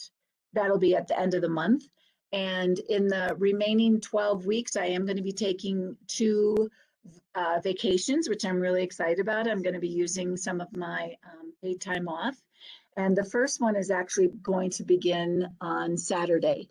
And so Miranda will be, of course, the acting town administrator when I'm gone. And when I come back, I really will be focusing on working very closely with our town treasurer to finish our audit, which needs to be submitted by July 31st. I will also be working very closely with Miranda on any items that projects, initiatives that I was leading that she will be brought up to speed on, and also, of course, stepping into that leadership role. As I said earlier, I will be focusing on the budget, on the 2022 budget process. This is something that Rita, this is her first year. She will have completed her first year with us in a couple months. So I will be helping her, get to that place so that you will have a successful 2022 budget process. So I'm excited, really looking forward to taking some time off and doing a little bit of road tripping. And part of the strategy is so that I can start to let go and kind of step away, and Miranda can start, has already started stepping in and starting to really build her knowledge, especially of the things that were more in my world. So I think we all anticipate that it's going to be a very smooth transition. A couple of the other things that I will be focusing on with Miranda when I come back is on emergency preparedness, response, and recovery. That's been an area that I've really focused on a great deal in the last year and a half, not only with the pandemic, but then the role we played in assisting through the wildfires. And then, of course, with the house explosion that we had last summer. It's been a year and a half or so of really great learning on my part and great kind of collaboration with so many different partners, including, the Office of Emergency Management, of course, our local fire department, and lots of other players, the Red Cross. And so that's something that I want to work very closely with Miranda and helping her, get all the resources, know all the folks and anything she needs as she takes the reins and that very, very important leadership role as the town administrator. I also have the COVID-19 update. Basically, numbers continue to look good. Vaccination rates are still very high. I believe you all know now that Boulder County did end its mask order. As far as we know, Boulder County is still in, are still under a declaration of emergency. So we're following that to see when they decide to shift out of that and keep you all notified as well. The other thing you should know is that we will be continuing to host the testing clinics up here. We believe Boulder County is going to be able to continue to partner with us on that through the end of September. They also will continue to do vaccination clinics as long as we have interest. So they're analyzing it kind of week by week. But they have been amazing partners to work with. And then as far as the group, I'm on the Mountain Community Health Task Force. We have shifted now. We originally were doing interviews with civic leaders and stakeholders, first responders, folks like that, to sort of gauge an interest or a need to have a clinic up here.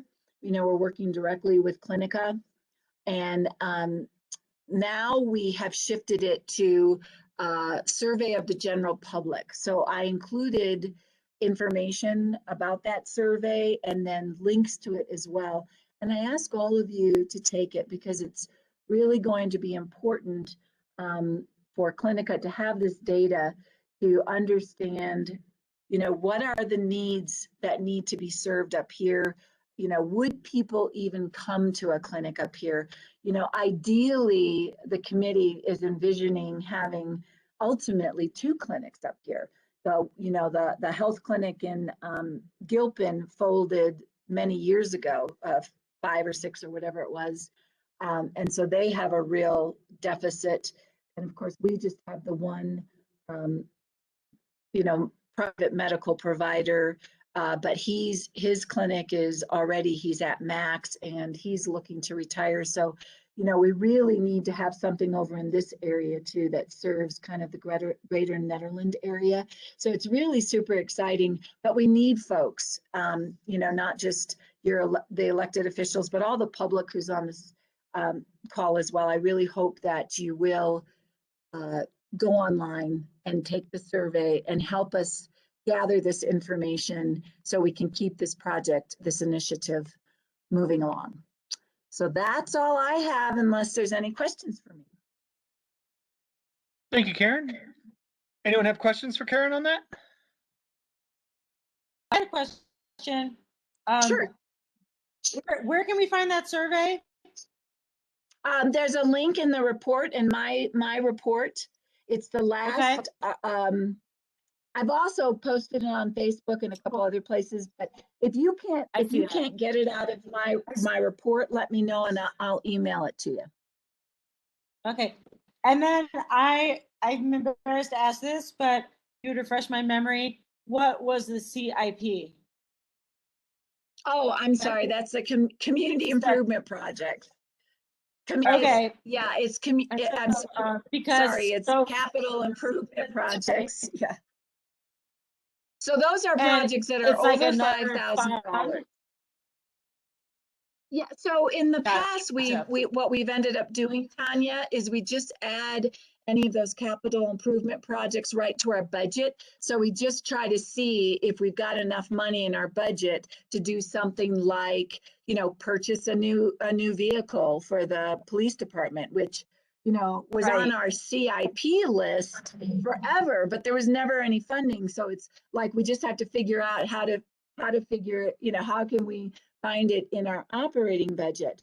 But what we talked about last year through the 2021 budget is how nice it would be to have a certain percentage of the sales tax and property tax or sales tax, whatever you guys all decide when we're working through the 2022 budget process, that is specifically for those capital improvement projects, so that it's not necessarily coming out of an operating budget. And that's really important for really large projects.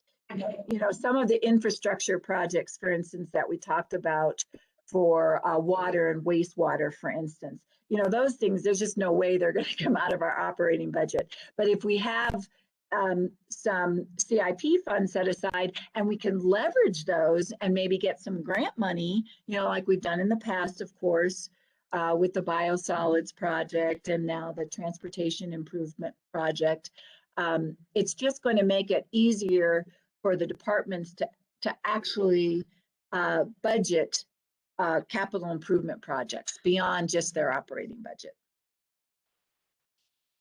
Okay, thank you for explaining that. Sure. Thank you, Karen. Town Treasurer Report, Rita. Good evening, everyone. Can you hear me? Yes. Let's see. Yes, the May financials continue to still trend with an increase in tax revenue and a decrease in expenses, when compared to the projections. And as Karen had mentioned, we are sales tax revenue is 16% higher as of May compared to last year, same time. So I'm just going to share a couple of the highlights with you this evening. In the general fund, the increase in revenue is mainly due to sales tax revenue totaling 24% over the budgeted amount, and an increase of 24,800 in use tax, which is a 495 increase compared to the budget amount of 5,000. Overall, the year-to-date change in the actual fund balance in the general fund equals an increase of 82,400. And wanted to point out in the water fund, year-to-date plant investment fees received in the amount of 56,600 are 84% above the budgeted amount. Overall, the change in actual fund balances are better than projected really in most of the funds. And that's it for me this evening. Thank you, Rita. Anyone have questions for the treasurer?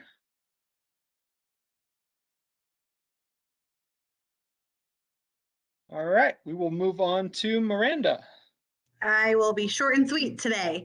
So over the last 30 days, we've issued 10 new and renewed licenses for businesses. Currently working on the liquor license renewal for Cover Wagon and Ned's. We have issued 11 permits for building within the last 30 days for 48 year to date, and the activity reports are included with my report here. I've received one core request for the business license tracker that we use, and that was completed today. And then, as I mentioned before, continuing to receive quite a bit of applications to hold special events, and excited to announce that there will be a 4th of July parade. I included the flyer in my report here, so working with that team to set that up. And then a series of kind of bike races or foot races happening throughout the next couple months, and there will be a lot more information to come on those since they are larger events, but provided a slight list here. And we hope to see everyone at the 4th of July parade in off of First Street, doing the same loop they always do and then going around twice. Thank you, Miranda. Anyone have any questions for Miranda?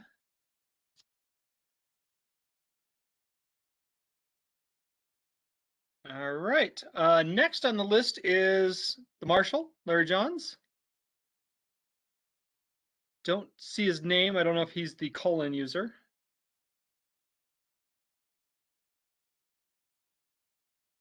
You know, he may be actually out on a call. Larry, are you there? That's what I was. I think Larry may have stepped out on us. So if anyone has any questions for the Marshal on his report that's in the packet, I would say feel free to email him. Yeah, he did provide a very thorough report about the activities that the officers have been, well, you'll read, you know, they've been dealing with some pretty heavy stuff, including fatalities. And I just want to call out what an amazing job they all do. Absolutely. Standing in to Can I say one more thing? Sure. I wanted to announce, I really was hoping Larry could do this, but I don't know if you guys know, it was the 3rd time that we applied for that grant funding to have software for our reporting system. And really, we really have to do it now with some of the new legislation that's passed in our state. And we were awarded the money, and I wanted to call out especially Sergeant Feinlevin, because she had never written a grant before, and we worked on the 2nd time that we applied, and then the 3rd time we pretty much were able to send in the same one, just updating it. And I just want to say 3rd time's a charm, and kudos to the sergeant for securing her first grant. Indeed. That's exciting that we got that grant. Oh. How big is the grant? Oh, sorry. I think it's right around 70,000, give or take, but it's for a pretty sophisticated reporting software that also is going to include tablets for all of the officers, but we'll be able to actually be reporting things in a way that the state is requiring us to go towards. I think we have until 2023 to fully meet that requirement. So it'll give us some time to really learn the software, and we'll be able to communicate throughout our whole region and kind of county to county. It'll put us on the same reporting system and communication system as our counterparts throughout the region. So it's really awesome. That's great. We owe her a thanks. All right. Yeah, and thank you for highlighting that, Karen. Next up, we have a special guest tonight, Jennifer Landon, our utilities supervisor, sitting in. Jennifer, welcome. Thank you, Mayor. Good evening, trustees. So Public Works, we are in a big push this time of year to get as much done as possible before we go back into possible snow in September. We have hired a few new seasonal employees to help us out with projects this year, this summer. We're anticipating Chipeta Park to be very busy. We've already have multiple events scheduled. We will be spending a lot of time working on the Barker Meadows Park, incorporating the City of Boulder priorities around water quality and accessibility concerns. The Utilities Department just completed the installation of a water service line, which is the first step before we can start surface improvements in Gershio Field. The Streets Department completed cleaning 2nd Street. That was the porous street that was installed during the NEDPEDS project back in June of 2017. It does have a potential for clogging because we have a lot of dirt surrounding the road. So it takes a bit of time for staff to clean it. We were out there with the water truck washing it off and the vacuum truck cleaning out the storm drains. The Streets Department did some paving on Big Springs Drive with a paving machine purchased last year. This is a new and exciting tool for staff. If any of you have had the chance to drive over the patch on Big Springs, we typically have a lot of potholes at the end of these 2 driveways. It turned out really nice, as well as Conger Street. At the end of the month, we will be discussing the Safer Main Streets project with the Nederland Advisory Board. This SMS project will reconstruct the sidewalks on Highway 72 and improve 2 major crosswalks in downtown. During last month, we also received a sanitary survey of the water treatment facility and distribution system. The survey is performed by Colorado Department Public of Health and Environment. This is a pretty thorough inspection of our treatment, our procedures, our equipment, and our record keeping. We fared very well. They only found a couple of minor issues that were just recommendations that we look into, basically documentation to update. And then during one of our water taps on a new construction build, we noticed some pipe corrosion. So going back to Karen's information about the CIP, this is a good example of why we want to continue to include infrastructure updates and paying close attention to this so that pipe deterioration does not affect our water quality. But yeah, that's kind of it in a nutshell. Thank you. Thank you, Jennifer. Is anyone have any questions?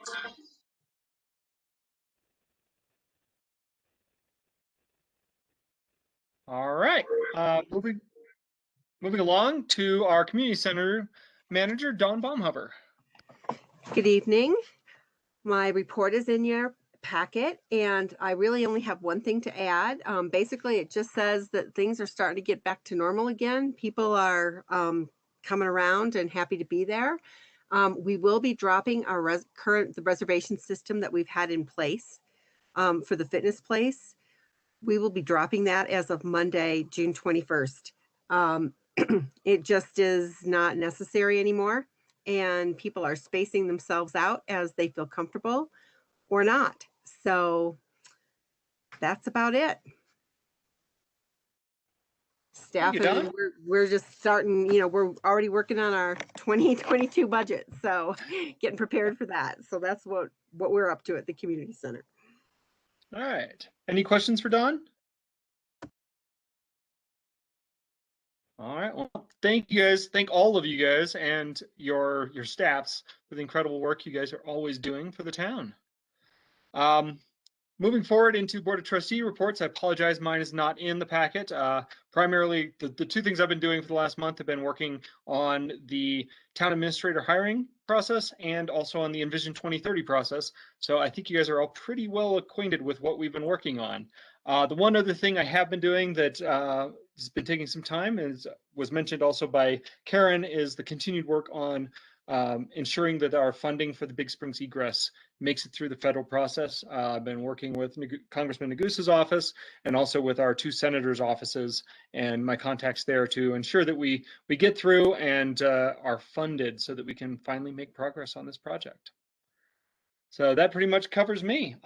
Trustee Apps is in the packet. He's not with us this evening. Next up would be Trustee Coombs Ismail. Yeah, the report is in the packet, but I'd just like to call attention to a few things. Pro staff is working very hard on providing input and feedback and to Public Works on the Barker Meadows Park project, on the GOCO project. Encourage folks to attend those meetings. It'd be really useful to have as much public input as we possibly can there. And lots of other exciting things that ProSAP are working on. And I would also like to point out a few things from the last Boulder County Consortium of Cities meeting. We got an update on a transportation sales tax that is countywide that was started, I believe, in 2001 or 2002, but was extended in 2007. And it was, in fact, a Boulder County Consortium of Cities effort to do that, in which Nederland has input. And so there are, I put a few of the key points up here in the packet of what this sales tax has funded, but I do think that it is there's a question for our community of whether or not we would like to see this tax extended, and that is in the context of Senate Bill 260, which was just passed, which is the sustainability of the transportation system in the Colorado legislature. So that kind of changes things a bit and makes more funding available for regional transportation from the state rather than necessarily using a sales tax increase to do that. So that it's a framework of that, and also in the framework of the fact that that sales tax has not directly impacted Nederland at all since its existence, according to Boulder County staff. So I asked that question directly, and they did say that they had there was no direct impact that they could find to the town of Nederland. So we've been paying that sales tax, but receiving little to no benefit from it. And I just wanted to point that out, that is something that is going to come up soon. There is a sunset clause in the extension of that tax, and the Boulder County Consortium of Cities will likely be the primary body in terms of whether or not we want to extend that sales tax. And then the other thing I wanted to mention, which is I didn't mention here that I did give a short presentation on affordable housing in Nederland, sort of just outlining kind of our successes and our goals and our challenges. And that was generally well received. I just failed to mention that in this packet. And I also want to call attention to the issue of gun violence. So the consortium agreed to convene a special meeting of the consortium in July. It's a meeting that happens every other month, but we're going to have a meeting in July as well to discuss Senate Bill 256, local regulation of firearms, which gives local municipalities and local governments some powers to regulate firearms in their communities. And so the meeting is going to focus on how that legislation, if signed by Governor Polis, might apply to countywide efforts and cross-jurisdictional collaborations to reduce gun violence through local regulation of firearms. And so I would appreciate it if folks had input or feedback about that, because I'm there in the consortium sort of representing Nederland, and I don't only represent myself, but also obviously the thoughts and feelings of everyone in the town. So I want to be able to bring kind of an accurate reflection of Nederland residents' positions on this particular issue and how Nederland might participate in regulating firearms countywide. Thanks. Thank you, Eric. I know the other three trustees have nothing to report in their packet, but I will call on them, see if they have anything to add. Trustee Corvallin? Not really. Okay. Trustee Taylor? Oh, I was on my way back from Seattle when the Planning Commission met, so I have nothing. Okay. Trustee Danforth? I don't have anything really to report, but I did wanted to bring attention to something that was reported in the public comments on non-agenda items, the one by Kristen Conrad. I thought that maybe this is something that we should take a look at a future meeting if anybody was interested in talking about the parking and camping on town property that's happening, the waste that it's generating, and possibly the inconvenience that it's causing people who want to visit our parks. So if anybody's interested in discussing that, let me know and we could try to get it on as an agenda item. I would be. I think it makes sense what her letter said about just making it no RV parking. Yeah. But also no camping and no RV parking. I agree with the letter and feel like we should move forward with that. So we hopefully can get that on the agenda. Okay, we have a couple at least a couple trustees interested in that. Thank you, Lindsay. Which is a very nice segue into other business. Does anyone have any other business other than the one Lindsay just brought up? No, I was going to bring that up. I'd just like to make sure that we get the marshal's input on that, and what currently how enforcement looks and what the strategy is, why maybe things aren't working, so that when we have a discussion about it, it can be a little bit more informed by the current situation. Yeah, I agree. And unfortunately, he's not with us still tonight, but let's work to get that on at least as a information, if not a discussion item in the next couple agenda or meetings where we can fit it in. I know the next meeting is already really packed, but hopefully we can at least have it introduced at the next one, or some information. Perhaps we can get the marshal to email us with sort of the current status and yeah. This is Miranda. Really quick, Marshall Johns actually did just respond directly to Kristen Conrad, and so I'm going to forward that response to you, and then obviously he can be involved in future discussions, but it does speak a little bit to what you're talking about right now. Okay, great, thanks. Any other business? As a reminder of the Board of Trustees, we do have that executive session coming up still this evening. What? We have a brief executive session at the last item on the agenda to discuss the yeah, we moved it since we got a couple of things. Okay, I didn't know that. Yeah. Oh, sorry. Yeah, we moved that to the end of the meeting so that because I knew you couldn't attend the earlier part at 6 o'clock. Wanted full attendance, so sorry. Thank you. But is there any other? Does anyone have any other business? Lucky you. Enjoyed the next session. And yeah, so thank you to everyone who's joined us this evening. We will be closing this meeting to just the Board of Trustees at this point. So thank you, and everybody have a great evening. I guess I have a script, so all of the trustees were sent the script. Would anyone like to make the motion to go into executive session? This is Trustee Taylor. I move to go into an executive session for the purpose of determining positions related to the negotiation of an employment agreement for a new hire, developing strategies and instructing negotiators pursuant to Colorado Revised Statute, Section 24-6-402, sub 4E1. Do we have a second to that motion? I will second that. Miranda, would you please call the vote? Trustee Danforth, Yes. trustee Corvallin, Yeah. trustee Coombs Ismail, Yes.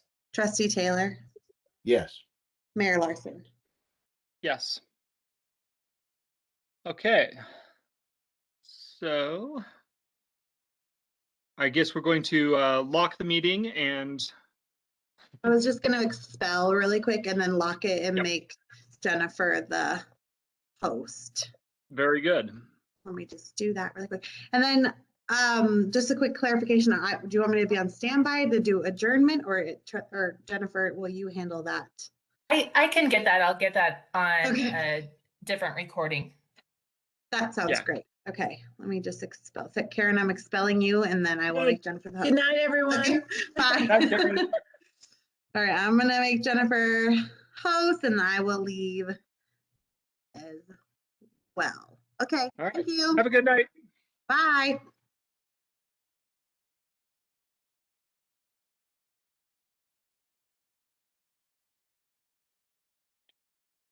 All right, there we go. That's the 6 of us. It seems almost weird to have, so few people in a Zoom meeting for this town. So Jennifer, are we